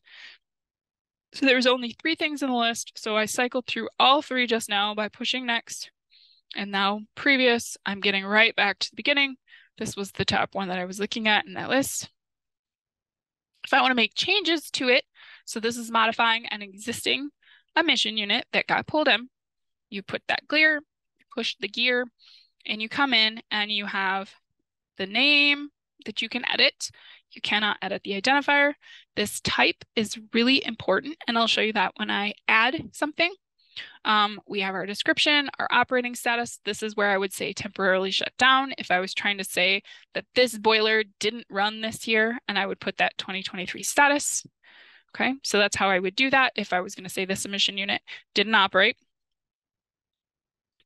And then the design capacity. Now, design capacity is interesting because even though it doesn't have a red bar, it is conditionally required. So what that means is, depending on other information that you select, this may become a required field. Boiler, for the type, is one of the things that will require you to put in a design capacity. So that's important to know. And in MiEnviro, that wasn't necessarily a mandatory field. It all depended on what you selected for combustion source. So this particular emission unit at the site selected yes for combustion source, and that's why we have a design capacity, because they were required to fill that in MiEnviro because of that way that conditional logic worked. Now, in this application, when we're looking at this program, what we're going to see is it's conditional off of type. So there is a handful of types that when you select them, this is going to become required. And I'll show you in a second when I go to add one, what kind of error message you'll see if you're missing that information. So we still ask that you put in details on this tab of this tile if you know them. So the emission unit NAICS is completely optional and really only matters if your NAICS for this emission unit is somehow different from your facility. Some of you will know that there is a NAICS listed here, and a lot of times it does match the facility. You can just leave that alone. You don't have to make changes to it if you don't want to. These two are required, so there is no way to unselect. You can't have nothing in this field. You must have a yes or no for both of these. Installation date is incredibly important, so please continue to provide that. And then obviously dismantle and removal dates are useful for us as well, but you'll note that they don't have the red bar. So that's what this looks like to edit it. I'm going to do an add so you can see that error message in action. I'm actually going to flip over to the additional information and just select some items here so that doesn't run me a validation error when I try and save it to show you the validation error I want you to see. So we are going to call this EU test. And I am going to say, so there's a handful, boilers, turbines, engines, things that are, I believe, direct fired. Items like that are going to trigger this. So if I put in boiler, I actually have a lot of options for boiler. You can select the generic EPA one for boiler, or you can pick one of our state-specific ones that are a bit more detailed. So I want to say that this is a temporary boiler. I'm going to say temporary for maintenance, because it's an emission unit. So I feel like being a little more descriptive here is especially important. It did operate. I don't need that status here if it's just operating. And then I'm going to say, hey, I started operating this last week. And so for that same thing, what did I select? 26. I'm going to put that for my install date as well. Okay. And so then here I'm like, oh, I've hit all of my red bars. So I'm going to say save. And it's going to, oh, it didn't do it. And that's life. So what I'm going to do is I'm going to pick a different boiler one because maybe we missed that one. I'm going to say natural gas and I'm going to save it. And Dave Morgan, I hope you're taking notes. I'm going to pick the generic EPA one because that should do it. And that one is giving me a squawk. Yeah, this is the old error message. So we're going to have to tweak this. This is supposed to pick up those extra ones. Sorry about that. But basically what it's saying is that this particular type needs a design capacity, and it lists the types here. Once we fix this up to the proper configuration, it won't actually list the numbers because there's too many to list. It'll just tell you that you need to fill in your design capacity. So I'm just going to pick 50 million BTU per hour, and then it should let me save. So sorry about that. It's one of those joys of, day one trainings, but we'll get that worked on. So you can see that this EU test is the one that I added. It's sitting right there with the rest of them. I marked it as a boiler and it's operating. So that is in there, but did you see how there was no spot? If we go back in and we look, there was no spot for stacks. There was no spot for control codes, because this is not where you add it up. This is just about the emission unit. So I showed you how to add, I showed you how to edit, I showed you one of the common validations that you may run into. And now I'm going to go into this last tile for unit processes. When I click this, you'll see your emission unit. So you see this is emission, we're in unit processes. You'll see an emission unit first, and then you'll see the process identifier, and then you'll see the SCC. Now, previously in MIRS, the process identifier and the SCC were one and the same, and you really only saw one in the front end, even though in actuality there were two. There was one hiding in the back end that you just never saw. So it's a little more forthright where it's telling you these process identifiers are starting with PR, and that is just how it's being labeled, to tell you that it's a process. And the SCCs can't be changed though. So if we come in and we edit, what we'll see is there's some stuff that's locked down. So this process identifier can't be changed. This emission unit can't be changed. The SCC actually can be changed. And the reason for that is that sometimes these SCCs get remapped. As some of you may remember from a couple years ago, we retired some SCCs and remapped them to new ones. So this allows for that to happen easier without actually changing the process. You don't have to delete your old process and add a new process. It's the same process, it just has a different SCC because of EPA remapping. Now, I will say that if you do something so you can see this says coal-fired, you can see this says coal right here. So this is a coal SCC. If you're like, well, I've converted my boiler to diesel, I wouldn't come in here and change this. I actually would retire this process because that's a very different situation than just a remapping occurring. So to retire a process, not an emission unit, the emission unit's still going strong, but to retire the process, you would do it in the unit processes tile, you'd do it on the specific process, and you'd come down to operating and you'd say permanently shut down because this is no longer what we're doing, right? But I will say is if you did it today, so you did it October 2nd, 2023, then you don't want to do this year because you still have January through October emissions that you should be reporting for this SCC. So you want to leave it operating. But if I permanently shut this down in 2022, then that goes to show that sometime in 2022, we stopped using this process. All of 2023 is going to be covered under a different process, and I don't need to worry about this particular process anymore. So I'm not actually going to shut this down, Amy, because I don't know what that will do to us. Okay. And then this is where everything all connects up. Sorry, hold on. Okay. So what Dave is telling me is that validation error problem that I saw is probably because we are doing training out of a specific environment that is not the production environment. So fingers crossed, that means it's in prod and you will see the different changes.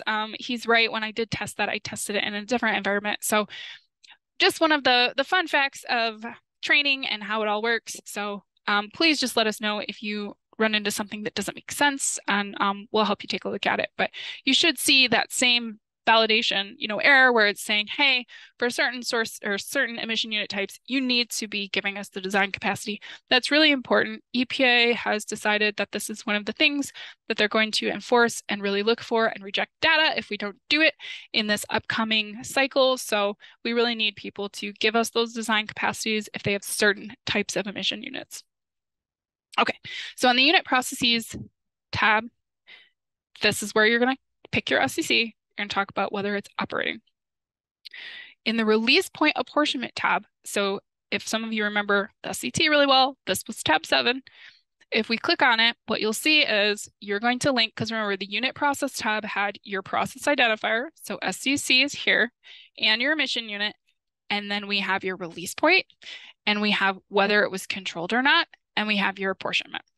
So in this particular case, this boiler is marked with a fugitive release, and then it's not controlled, and it's got 100% apportionment.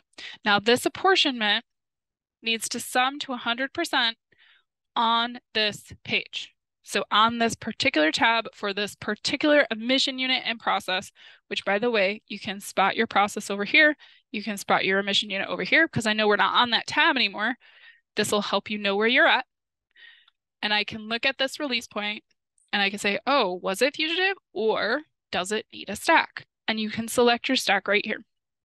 So I'm going to say, hey, for emission unit 2, it's my test boiler. That should have the northwest boiler stack, and I'll put it on. And I say, hey, this was controlled, so I just uncheck this, and now this becomes an option. While this is checked, while not controlled is checked, I cannot click this. You see how it's grayed out? Even though it's got a red bar, it's grayed out, telling me I can't do anything in here. You have to have this unchecked, and then this drop down appears. Now I can say, oh, well, northwest boiler stack goes with this test control path for boiler, and it's still 100% because I only have one thing in here. However, if I'm like, well, I mean, the truth is that not everything is captured by that stack. Less true for a boiler, but it could be true from a process that's maybe a little more open, or is something that you're doing in a yard or things like that, right? So we're going to go back to having a fugitive stack, and this time it's not controlled.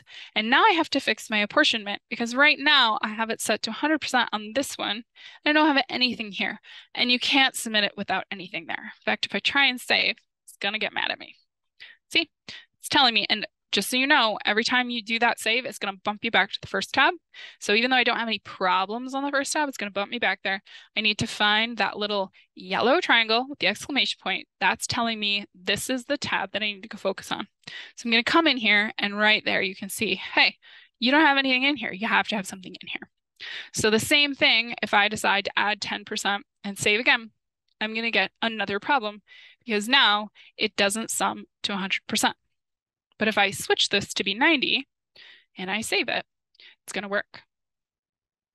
I should be careful of saying that before it actually does, but it did work, so yay. All right, so if I go to this release point apportionment, it's saying that my fugitive release is 10%, but 90% is getting controlled and going through this stack. Big, big, big reminder for apportionment percent on the unit processes tab is that this is talking about where things are routing from the point of generation.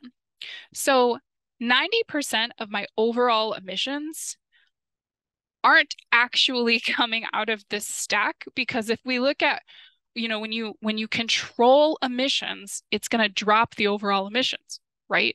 So the reality is probably, you know, if I've got 10 tons coming off, well, probably 9 tons are coming out of here because this isn't controlled, and only 1 ton is coming out here because it's controlled. But my starting point was a lot higher of emissions before it went through the control device, and that starting point routed 90% through the controlled area and 10% through the not controlled. And I know that's a little bit confusing sometimes, but that's how EPA wants us to look at it. And another key thing with that is that when people were struggling with this before with the SCT, they would ask me, well, how do I account for the fact that I have different control efficiencies for different pollutants? And that's the problem with doing it post-control, is that you can have wildly different apportionment percentages based upon each pollutant. But if you do it from the very starting point, it's the same percent, because it's just the flow went 90% to the boiler stack and 10% was fugitive in this kind of absurd test case. So that's how you're supposed to look at it. And that's what you need to add to is 100%. So I think I've already saved, but I'm going to save again because I don't want to lose my valuable information. And it looks good. So that's how everything connects up. And so this is why I said earlier, you have to connect it into a path. You have to create a path, because there's no place here to put a control device.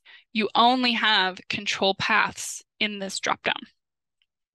Okay, so These are the various things, and I could do all of that same stuff if I want to add. So let's say, let's here, pick one that, so this one has 2 already. So let's say that I want to add another process for this one. So I'm going to be looking at EU boiler 01, and I'm going to pick something that's not coal-fired. So I'm going to be looking for natural gas. So we're going to add. I'm going to select my emission unit. And then I've got to select my SCC. Now, if you know your SCC, you can just start typing it and it's going to give you options and you can scroll through and look. And I'm sorry, I right-clicked there, but you can scroll through and look for the one you want. Or, I'm going to get out of that. Or you can come over here and you can say, I know it's external combustion, and it's going to default to some, but that's okay. I can flip off them. I know that this is industrial. I don't want coal. So I'm going to be looking for natural gas because that's what I said I was going to do. And hey, I think I picked, oh, I don't know what I picked for EU boiler 1, but you have a difference in how big they are. So I don't quite remember. So I'm just going to go with 10 to 100 million BTU. And then I'm going to say test case. Okay. But if I try and save, I'm going to get an error because I haven't done anything in release point apportionment. So when I save, it's going to squawk at me. Okay. We can see that the yellow triangle with the exclamation point is just on this tab. So that's where I need to focus my time. And it's saying, hey, you didn't fill out anything for any of this. Oh, okay. So I'm just going to pick a stack. And once again, test data, so I'm not being very consistent, but you would pick the stack that was appropriate. And for this one, for natural gas, I don't have an ESP or a cyclone or any of that. So I'm actually going to say, hey, this is not controlled. And I'm going to put in 100% because I only have one entry. And if I only have one entry, it's always going to be 100%. So I'm going to save that. And now it should be happy with me because I filled in all of that data. Okay. When we go to additional information, this is just a helpful thing for migrated data because we did change some of the, if I come back to here, we did change some of these. And so this is just going to tell you what you previously might have saw in MIERS. This isn't something anyone can edit, and it really is only for historical purposes for people who are querying or trying to look at a past report and understanding what they're looking at. That's what this is for. This is not migrated data, so unfortunately it doesn't have anything for you. This is a test source that we're creating for this training. So that's it for the unit processes. This tab is, or this tile is very important in that these are the SCCs, these operating SCCs are what you're going to be required to report come January. So if you come and you look at this and you're like, I should have, 2 different SCCs for this first boiler because it can do coal and it can do natural gas. This is pretty static with just one process. That's fine. Hey, this one also has natural gas and coal. Okay, so I should have 2 there. And you're like, wait a second, I'm missing an emission unit. Or wait a second, I'm missing a process. Maybe there's another process that I could add for this test coal conveyor that has some other aspect of that conveying that I can put in this. They can put a different SCC in and capture that emissions. So you would look at this and say, what do I need to report? And is it listed here? Same thing for the emission units. When you're looking at these tiles, do you have 4 emission units or do you have 10 and you're missing 6 of them? So the lists can be very useful to tell you what the system has for you. And if you've recently been permitted, so since the last reporting cycle to us, if you were recently permitted, then we obviously don't have that information in here because you hadn't added it to MIERS yet, and we haven't merged any of the permit information in with existing MIERS sources. Now, like I said at the beginning of my part of the talk, we did try and put in some of the information for people who only had permit information and didn't have any MIERS, but there was some discrepancies that we knew we were going to find if we tried to merge the data, and we just weren't there yet. So for those of you who had previous MIERS data, that's all you'll find in here. You won't find any permit information yet. That's coming with a later iteration. So these are the 4 tabs that I just went over. And then this last tab down here is associated information attachments. Now I will say someone asked another question about where the attachments migrated. So please note that right now I'm in an equipment inventory review form, and it didn't pull any previous attachments in because that's not how this particular form works. But I'll show you something in just a second. First, I want to show you how this works. So I would come to attachments and I say, look, I want to explain my control pathway. It's convoluted. I drew a pretty picture. I want to attach that pretty picture so that somebody can come in and go, oh, I get what you did here. So you can see right now I don't have any attachments, but I can come down to add and I can choose my file and pick something. And, you know, I would just pick whatever the case may be and open it. And then you have to give a description and you can save it. Oh, but this is the one that's not happy with me. Okay, this is how you would do it. Let's see if it likes that one instead. Nope, it's not happy with me right now, but this is how you would do it. You would choose the file, and it would appear here, and you do a description and save, and then it just appears in this list right here. I do apologize once again, test environment. Let us know if it doesn't let you attach in production. We would be very interested to hear that, but we believe that it will. So that's what that is. I will show you if I back out. So I'm still in Dennis test source A, but I backed out to the spot where you get to choose emissions reports or equipment forms. In emissions reports, most of you will probably have more than one listed. This test site only has one listed, 2022 emissions report. If I go into it, you would see attachments. And I'm guessing since this was a test site, there's nothing in here, and I would be right. But if there was something that they had submitted in the 2022 year, you would see a list here. And I actually did check for a different site, and I saw one there, and I went back for a couple of years and I saw attachments. So it is there in the historical year that you did it. It'll be in this list. You can go in and look at your previous attachments. But you won't see any in the equipment forms because there's nothing for it to kind of pull forward in that regard. Attachments are kind of always done new each form, so they won't pull forward. But you'll always be able to find them on the form that they were submitted on. So that's kind of my long-winded get. There are reports that I now want to show you, and then we'll validate. So actually, I'm going to validate first, and I have a reason for that. Okay, so down in more actions, you can see that I have validate and I have print. I am not a submitter, so I do not have a submit button because I'm just an editor. Amy is a submitter, so she will have a submit button. But I can go to validate, and no errors were encountered. Yay!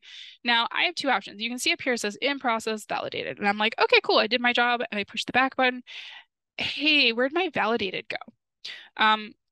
If you come back to validate, and no errors still because I didn't make any changes, it says validated, but this, if you want this to stay, if you want people to know that it's ready, you see over here on the right-hand side, there's this mark as ready for submission. So if I click that, okay, and now I push the back button, you can see that it's switched to in process, ready for submission. So now when Amy goes in here, she's going to see ready for submission. And as long as I don't make changes, it's going to stay at ready for submission. So if I come in and I decide that I actually do want to put that CD test back in, what was it? Let's do dust suppression this time. Dust suppression. Okay, and I'm just going to save it. Hey, now I'm back to in process because I've made a change. And if I want to submit, I need to run that validation again. So if I run that validation again, no errors were encountered. Now I will say, you guys just saw me add a control device, and you might be thinking, why don't you have a validation problem? You didn't do anything with that control device. And that is true. You can have control devices that are just hanging out being useless. And by being useless, I mean they're not attached to anything, and they're not going to show up in any sort of final report because they're not in a control path. They're not connected to a unit process. If I want this control device to be useful, I need to put it in a pathway, and then I need to attach that path to a unit process. So for the sake of this training, I'm not going to go through that. I've already showed you how each of those tiles work, but just know that it is possible to kind of create something that just hangs out and doesn't really contribute to the rest of your report.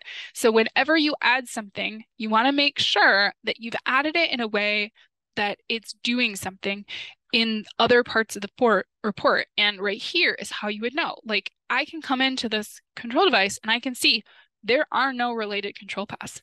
I need to fix that if I want this to be a valuable piece of information. Okay. If I say previous and I look at a different one, you can see it's in a control path. If I keep doing previous and working my way up that list, they're all in a control path. So that is how I know that that's really the only one that I need to fix up. It is not connected the way that it needs to be. So I wanted to show that so you could see how the status would change from Amy's perspective as a submitter. Since I made that change, she's not going to see ready for submission anymore. It's still just going to be in process. All right. So I'm going to go back in, and what's one I played with? I believe I played with the baghouse. So there is a report that you can run when you're in a specific record, and that's over here in view history. So this is going to give you the rundown on what changes were made and by whom. You have multiple formats that you can choose from. So the CSV and I believe the PDF will both be downloads. HTML pops it to a new tab, and you can see, hey, CJ was doing a lot of work on this, but prior to CJ messing around with it, Amy did a lot of work on this. So she started off by putting the information in, right? She created this baghouse. She put all in the basic information. You can see control device created is under her name. And then I came in and started messing with all of these pollutants. And, I put in benzene, but I messed with a lot of things, right? It's just telling you the end results, right? It didn't say, oh, you added that and then you deleted it and you added it again. It's not telling you all of those things, except for it is telling you the status changes, because that's a pretty big one. So I did put it as temporarily shut down, and then I changed it from temporarily shut down to operating. So this is just a history of what's going on. So if you're like, that is not right, who did that? You can go and you can look and you can see who made that change. And that is true even after you submit this, and you be able to look at things. The other report that you can find in lots of places, and if I back out, you can see this report I had highlighted is still there. So it's still there. So as long as I am in this particular site, I can gain access to my master facility inventory through a PDF on any part in here. So I'm going to go back into my form just so I don't lose myself. When I click that PDF, oh, it's a download. So you have to open this file if you want to look at it, see what's going on. This is going to list all of those tiles. It's going to have your facility information, and you can see that this is the facility tab of the facility tile. This is the address tab, location tab, and so on and so forth. And then as we scroll down, here's the control devices, and you're thinking, wait a second, that's empty. That's correct. The control device tile is completely empty in the master facility inventory. And the reason why is because, I'm going to jump off of this PDF to show you. The reason why is because all of these control devices that you see here, we added as external users in this form. So it's not going to show up in the master facility inventory until we submit this form as external users. The internal user, the agency user, so someone from AQD, is going to review that form. And when they decide that it's complete, as in their review is complete and everything looks good, they're going to promote it up to the master facility inventory, and then it will appear there. Okay, so that's kind of the difference there. Now, if you request an amendment before it makes it all the way through those stages, it's still not going to show up in the master facility inventory. It has to be kind of pushed forward from an AQD user for that to happen. So that's why when we looked at that report, we saw some things that looked awfully blank, even though we have all of this really good information in there. All right, and then, so those are within specific tiles and specific records. If you're just on this general form page, you will see some other reports. I'm sorry, I keep highlighting. I hope that doesn't make it difficult for people to see, but it's easier to show where I'm at. So this detailed report is going to tell you about your equipment form. Okay, so I am going to click HTML, so it just pops in a new tab rather than trying to download. So here we go. This is my equipment form. It's going to start with the change history. So you'll see Amy said earlier that she submitted it to try that out. So, you know, is it submitted? Yes, it did get submitted, but then is it ready for submission? No. That's me when I was playing with that validation. So it does have one submission date, but it's obviously still back in process. So it's going to just have kind of a record of all the different things that we did with it in this change history top part. But then as you scroll down, you're going to see that this is a lot like the master facility inventory form. And it has the change history as we go. So we had some basic information, and then Amy changed some stuff. And then we had release points, and Amy changed some of the release points. So she added this stack, and here's all the information that she updated. She left the fugitive stack alone. And if we scroll down, okay, till we hit control devices, now you see that all the control devices are in here because this report, this particular report, is looking at the form that we have actively open, the equipment inventory review form. So that's why this has information in the control devices, but the master facility inventory didn't. And once again, once we push that data up into the master facility inventory, it will appear there. It just hasn't yet because we haven't gotten that far in our review. Okay, so that was this first detailed report. Then you have comparison reports. You can compare your equipment form to your master inventory. And at this point, this is, if you haven't submitted it yet, this is really just going to show you what you've added or changed. If you compare the equipment form to the internal equipment form, what internal equipment form means is the agency side. So let's say that you submit this and we make a change on your behalf. Then there's going to be a difference between the equipment form you filled out and the internal equipment form that we are modifying. And so this CSV is going to show you those differences. Now, this is a download and everything, so I actually have one ready, a comparison report ready. The only thing that I've really done here is these columns were kind of shrunk up, so I expanded them out so that there was easier to read. And what you can see here is that the master facility inventory had no record for a lot of this stuff because it was things that we added. So this report doesn't tell you who did the adding, but it does tell you what pieces of information were added. So for this particular stack, you can see that, you know, we gave it a name, we gave, well, the system gave it an identifier, but we gave it a description, we marked it as vertical. So we added all of this information and it's all listed right in here. So that's what this one is. It can be a little daunting as you're looking at it right now and you're going, that's a lot of information. Well, this site did not have a lot of details on it, and we added a lot to it so that we could give you a good demo. If you make barely any changes, then this is going to be a pretty short list. And once again, you're not required to even look at that if you don't want to. That was the equipment form to master inventory review, which is what I did earlier. It doesn't have any of the changes you saw live in the demo, but that's where that came from. And then other reports, this has agency review comments. Now we haven't done our review yet, so when we download this and open it up, you'll see that it's completely empty. It's completely empty because there's nothing to provide to you. So if you do run one of those reports and you get this, then odds are it's because no changes are recognized. So it's just not giving you anything back because there's nothing to find. So don't be alarmed if you see this. It's probably correct, but you can always ask us for more information if you find it confusing. Okay, so please note those did download. So if I go to my downloads, you'll see that both of those are there.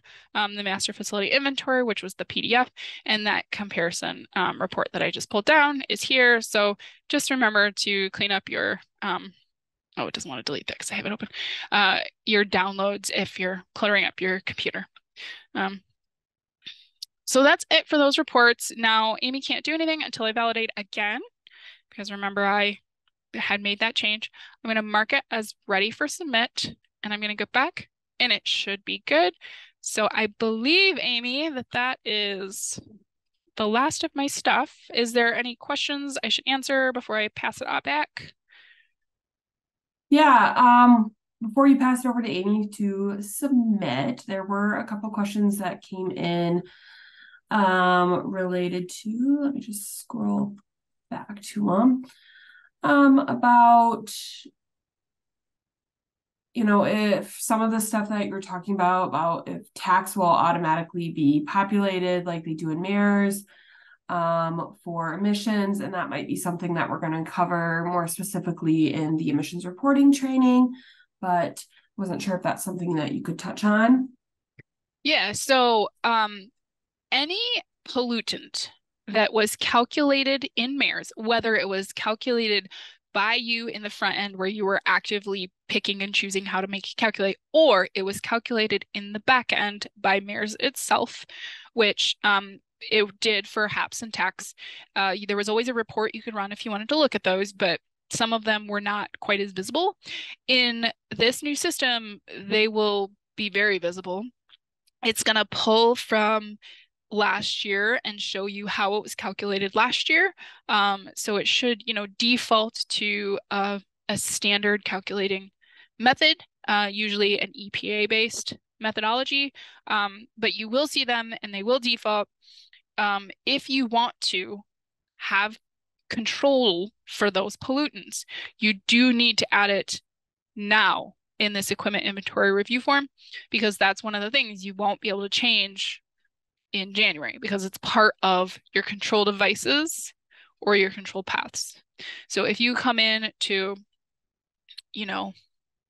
this bag house and I added benzene, well, if you're like, I also have, I'm like trying to think of a good metal. Let's do manganese. So if you're like, I'm going to calculate manganese. I know it's going to calculate manganese, but I don't want it to be uncontrolled. Then you need to come in and say, hey, it's got 70% control of manganese. And then this is going to carry forward into the calculation method if you stick with a calculation method that says it's pre-control, right? So if it's pre-control, then it's going to use whatever control you've specified here. If you use a calculation method that's post-control, then it's going to ignore these percentages and go with the control percent that's built into that particular emission unit. So, or emission factor, pardon me. So that's kind of the differences. You kind of need to decide how you're going to calculate it, and if you need any percentages, and then you need to add them now, and you need to add them on the control device or path that will use it. Great. Thank you, CJ, for answering that question. Sure. One other question that might be just a timing question on, since this is a new ask that we're having people do with this equipment inventory review with the deadline of December 1. But the question came through about if a facility is adding new pieces of equipment, they got a new permit for something, and it's going to become operational and put into use in between that December 1st and the January 1st timeline. So the question is, should they be adding that in now, or wait until they have an official commissioning date before they go ahead and enter that? So, and if they should wait, will they have to resubmit the equipment inventory review? Yeah, so I'm going to go with it depends. It's the favorite answer. Everybody always Everyone likes loves that. So I would say if you are like sure that it's going to be like December 1st is our date that we picked so that we would have a chance to review it and push it to the master. Because if we don't push it to the master before you start your emissions report in January, those changes won't appear, and we really need them to appear. So that's why we picked that December 1st, so that we could make sure that we had time to review and approve and push and have everything waiting for you come January. Now, obviously, there's going to be some sites where we're going to need to work a little more closely on them. We may need to reopen forms so that they can make last minute changes and things like that. The really, really big key is if you know you're going to need to make a change and you haven't made it yet by January, or it hasn't been approved yet by January, maybe you've made the change, but the agency hasn't, pushed it up, and you'll be able to see that in the statuses, then you need to wait and not click that emissions report. Go through the process of making sure your equipment inventory is correct as it can be before you start that emissions report. So if you know for sure that it's going to start up sometime in December, then put it in there. and we can work with you at a later date if it turns out that like, you know, you put an install date in and it's off by a couple of days. Like, I think we can all live with that. What would be far worse would be having the emission unit just straight up missing from your report. So that's if you're sure. If you're really not sure and you're like, I don't know, it might start up in 2024, like there could be delays and you want to push it off and wait a little bit, you can do that. But I highly suggest that you keep us in the loop, right? Talk to your district inspector about timing and make sure that you know what's going on. Go ahead and email us at that I'm gonna get it wrong, but the eagle-air-MiEnviro@michigan.gov. We'll throw that into the chat here for everyone. Yes. Yep. I just didn't want to say it wrong because there's a lot of dashes. So yeah, so I mean, let us know what's going on, keep us informed. That way we can kind of stay on top of your reports and make sure that it's ready for you and available with the information that you need. Perfect. Thank you, CJ. So last question, and I'll go ahead and field this one before you let Amy go ahead and submit, because it has to do with submissions.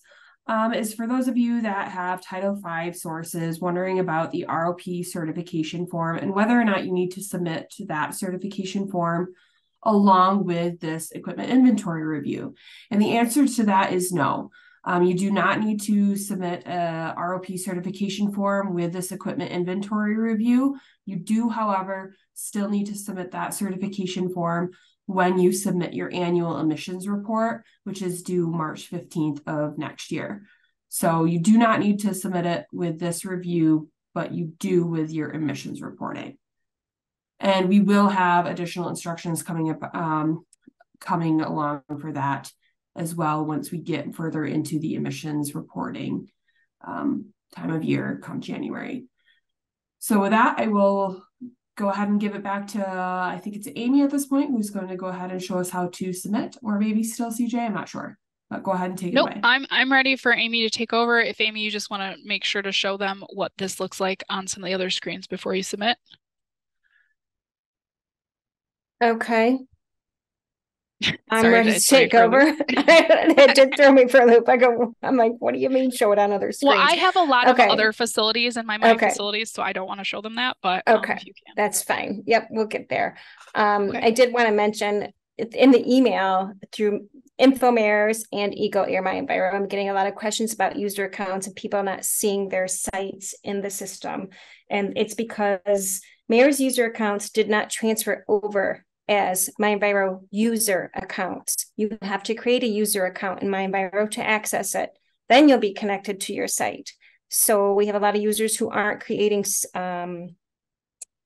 user accounts in MiEnviro, and they thought that the user account transferred. The user account did not transfer. You still need to create a user account in MiEnviro.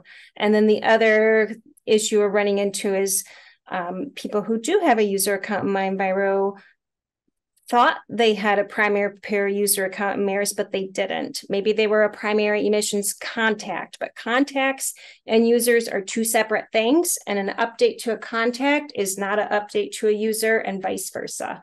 So if you have questions, please keep emailing those, and please include your facility name, address, the facility ID, or the SRN for the source.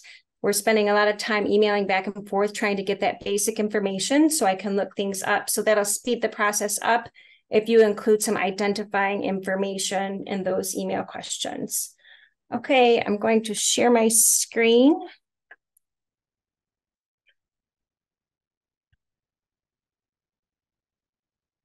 And we can see your screen, Amy. You are good. Okay, thank you. So I am in MiEnviro. I just logged in. I selected my site up here, Dennis Test Source A. I'm going to enter the slice portion or the emissions and equipment and emissions inventories portion of the system. I'm going to click down here on this screen right here to get over there. And I'm going to click equipment forms. And I can see this in process, ready for submission. I think if I was in here and a CJ wanted me to show you different screens, I think what she meant by this is if I just look at my facilities, a whole list of them, I can see that this one in particular is ready for submittal, where the others are not.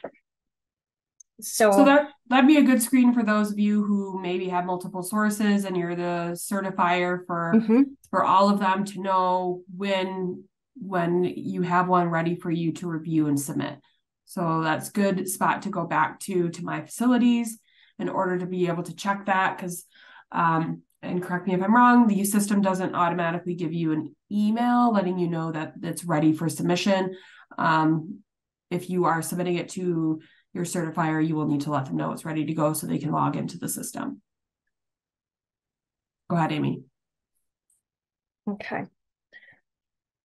So I'm on this screen and I want to submit this equipment inventory review. I'm going to click this link and it takes me right into the form that I want to submit. I'm going to click, I get the easy part, CJ had the tough part. I'm going to click initiate submission. And you can see this continue button over here is sort of grayed out. It's really pale. It's because the system wants me to, as a submitter, it's my responsibility to really verify that what my editor prepared for me is accurate. So I really should review this information before submitting it.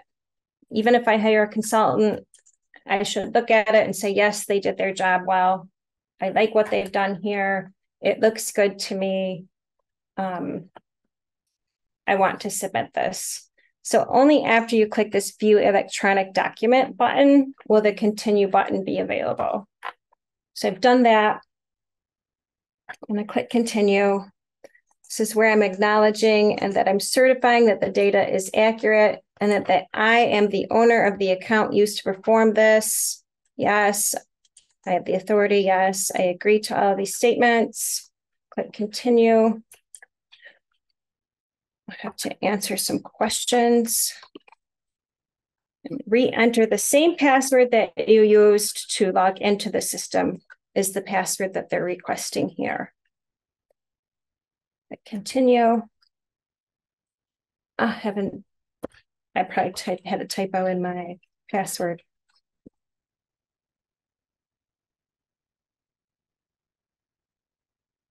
No.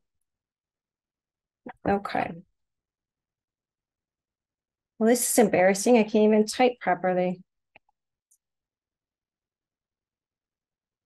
We've all been there, Amy, so no worries. I'm like, what is, maybe I don't know the answers to my security information. I think it's going to like me this time. Third time's the charm, hopefully. Sorry about that. And that warning up there does state I have 3 chances and that my account will be locked. So if you lock your account, you have to email that EGLE or MiEnviro@michigan.gov and we will unlock your user account for you. Okay, so this is my little copy of record here, my confirmation that the system accepted my submittal. This is the timestamp. I will receive a system email notification telling me that I've submitted this. I can view the official copy of record if I want to. I would just soon be done. But wait, I forgot something.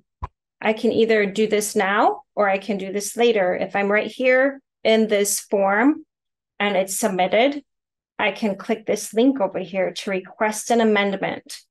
So for those questions that are saying, well, what if I submit this and then later I decide I forgot something or I just need to edit something, you can come here after it's submitted and click request amendment.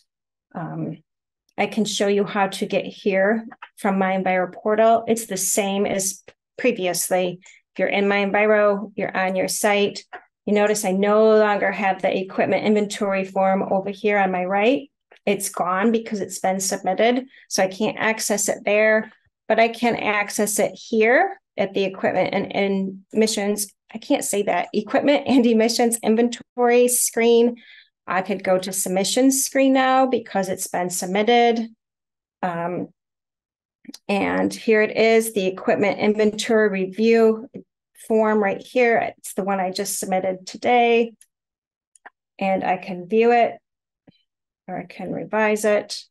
So anyways, that will take me over to the admissions and takes me back into the form where it's submitted.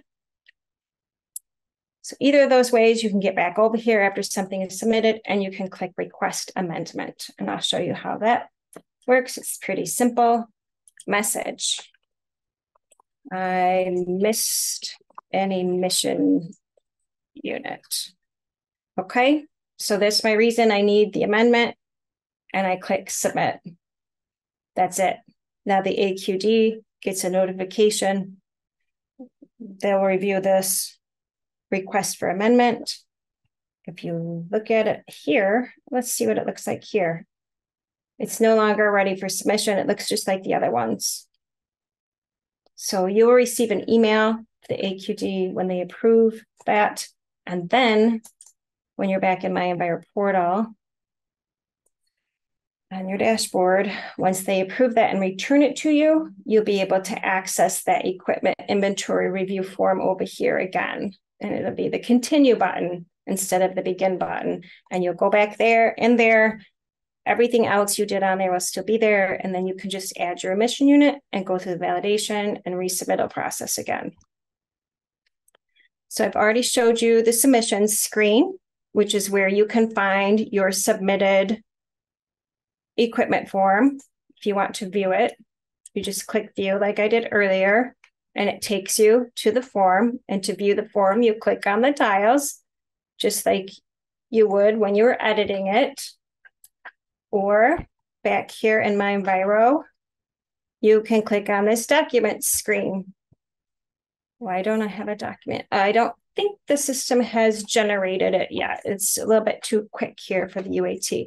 But you will find that the system, when you make a submission, it will generate a document of that submission for you. And this is where you'll find that if you just want to come down here. You can look at the document for it.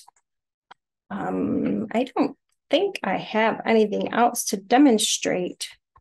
CJ and Caitlin, did I miss anything after that submittal?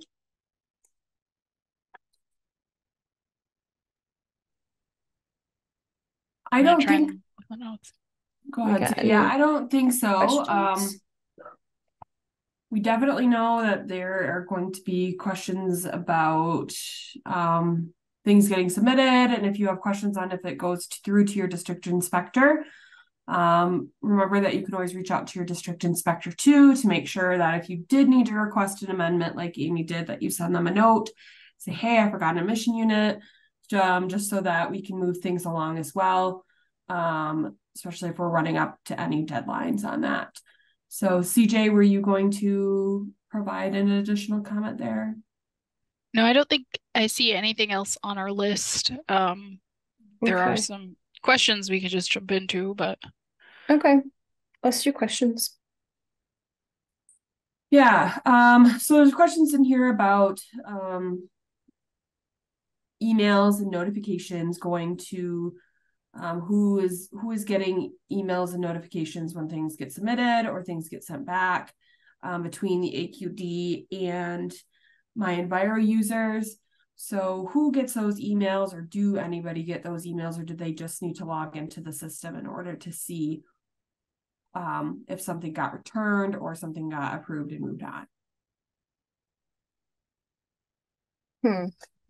Well, the email system email notifications will go to your MiEnviro portal notification screen and your email inbox, if that's your preference that you set in your user profile. I think it defaults to that unless you remove it. So as an external user, when I submit something, I will get a receipt. And are you asking, Caitlin, is the question, will all users for that site get a receipt that something's been submitted? Yeah, the question was, is it just the submitter? Is it just the certifier, or just the editor? And it looks like Dave says it's the submitter that gets the email. Yeah. So there are also reminder notifications. And I will tell you, as I put people on sites while I was testing so they could do something, and they're like, can you take me off this? Because I keep getting emails. So all of the authorized users will get the reminder notifications. So the submission things, that might be different because that's a little bit of a different trigger. But anybody who's on the authorized user portion of this are going to get all the, hey, it's due in 30 days. Hey, it's due in 7 days. Hey, it's due now. You're all going to get that. Yes, and the other notification that more than one user gets is the authorized user. So as a site administrator, if I go through that authorized user process and invite a user to join, the user I'm inviting is going to get an email, and I, as the site administrator, am going to get a duplicate email so that I know they received it. Well, that I know that it was sent, actually. Can't promise that they received it if they didn't check their email. But so when I authorize a user and invite them to join, I will get an email and the user will get the same email. So in some instances, more than one user does get an email notification, but when you're submitting, only the person who submits it receives the email notification. Perfect. But like Thank CJ you. mentioned, you'll notice that they likely submitted if you're not getting those reminder emails. Yeah. That's always a good spot to go back in and check your dashboard so that you can see if there's any tasks that are assigned to you. So always a good spot for that. And so another thing, sorry, Kaylin, No, another thing about this invite user to join button. Another thing that we noticed is that, and this is especially relevant, I think, for consultants, but if you have 5 different facilities that have all just invited you and you open up one of those emails and you click the link to confirm, you'll notice that the page that it takes you to will tell you that you confirmed for all 5. So you kind of can confirm by group, if that makes sense. It will confirm for any of the sites that you've recently been added to. And then when you log in, you'll have access to all of those sites. Perfect. That's good to know. So for all of you consultants out there, hopefully that will make your lives a little bit easier. So if you see all of those invites, you can just go ahead and one foul swoop, click accept and be added to those sites. So kind of scrolling through the questions we here, there's quite a few that are very user specific, and we'll probably try and follow up with those individuals separately because they're very much so related to their accounts or their sites. But I do want to go over some final takeaways from everybody, since we don't have that much time left, about timing for everything, and just to remind everybody that the equipment inventory review is open starting today. And if you're not associated with your site, please make sure that the primary preparer associates you with the site and authorizes you to have the correct permissions that you need, whether that's an editor or an administrator or a submitter, or any of the roles that you need. And that doing this review form will really help you out moving forward, so that you're in a really good spot with your data being clean for emissions reporting opening up in January. Now that we kind of have those little bit reminders, I do one thing that CJ, I don't know that you covered, is for those people who may have not cleaned up all of their reporting groups last year, and how did that data get pulled over, and how will people need to do any additional cleanup if they didn't pull over their reporting groups and separate those out into individual emission units. Can you touch base just on reporting groups for everyone? Yes. So since reporting groups are no longer going to be used, they didn't fit in the EPA schema, and it wasn't part of the base product for Slice. So we decided to stop trying to, shove a square peg in a round hole. The way that they migrated is you will see them as is in the specific emission report for that year. So if you had a reporting group in 2022, when you go and look at your historical 2022 report, you will see a release, or you will see a reporting group, However, when you come into your equipment inventory review form and you go into the emission units tab, you will not see them there. They will not be there. And the reason is because in the back end in the master facility inventory, they've been marked as permanently shut down. That's kind of the way to show that they don't exist anymore. And the key here is that reporting groups couldn't contain the emission units. There was no way to make that association in this module. And so they would have just looked like singular emission units instead of a collection of emission units. And that's how they were being reported to EPA. So that's why in the emissions reporting year, you'll see them as an emission unit. They would be in this tab in the reporting year. And they would have processes associated with them. But when we pull them down into future forms, they won't be there. You won't see them. Now, any emission unit that was in that reporting group inherited the data in the unit process tab. So if you had a reporting group that had 5 emission units in it and 2 processes, so 2 SCCs, each of those 5 emission units got 2 processes associated with them. This may be completely accurate, or it may not be. And if that's the case, you need to go into that unit process tab and look for the things that don't connect. So maybe one of those emission units should have only had 1 process. You need to go into the process that doesn't work, doesn't make sense, and you need to mark it as permanently shut down. So that it kind of stops being involved with any future reports. So it's kind of how you need to look and do your cleanup. Unfortunately, we didn't have the opportunity to do a lot of cleanup for this, so it's what the computer could do, and the only thing the computer could do is kind of duplicate whatever was on the reporting group for each emission unit. So that's how it's going to appear. Great. Thank you, CJ, for covering reporting groups, because I know that will be a question that will come up as people dive into their equipment inventory review and start to make sure that their data is aligned with what they have existing at their facility. So I'm not seeing a ton of new questions coming in that aren't super specific and really related to individual sources, and those who have those individual source questions that are very specific to their users, feel free to send an email to eagle-air-MiEnviro, and we can go ahead and answer your question on any of those specific site questions that you may have. Otherwise, you can reach out to your district inspector if you have questions on which emission units should be reporting, what pollutants need to be reported for those emission units. None of that has changed. It's from the old system in MARES to this system on what emission units need to be reported.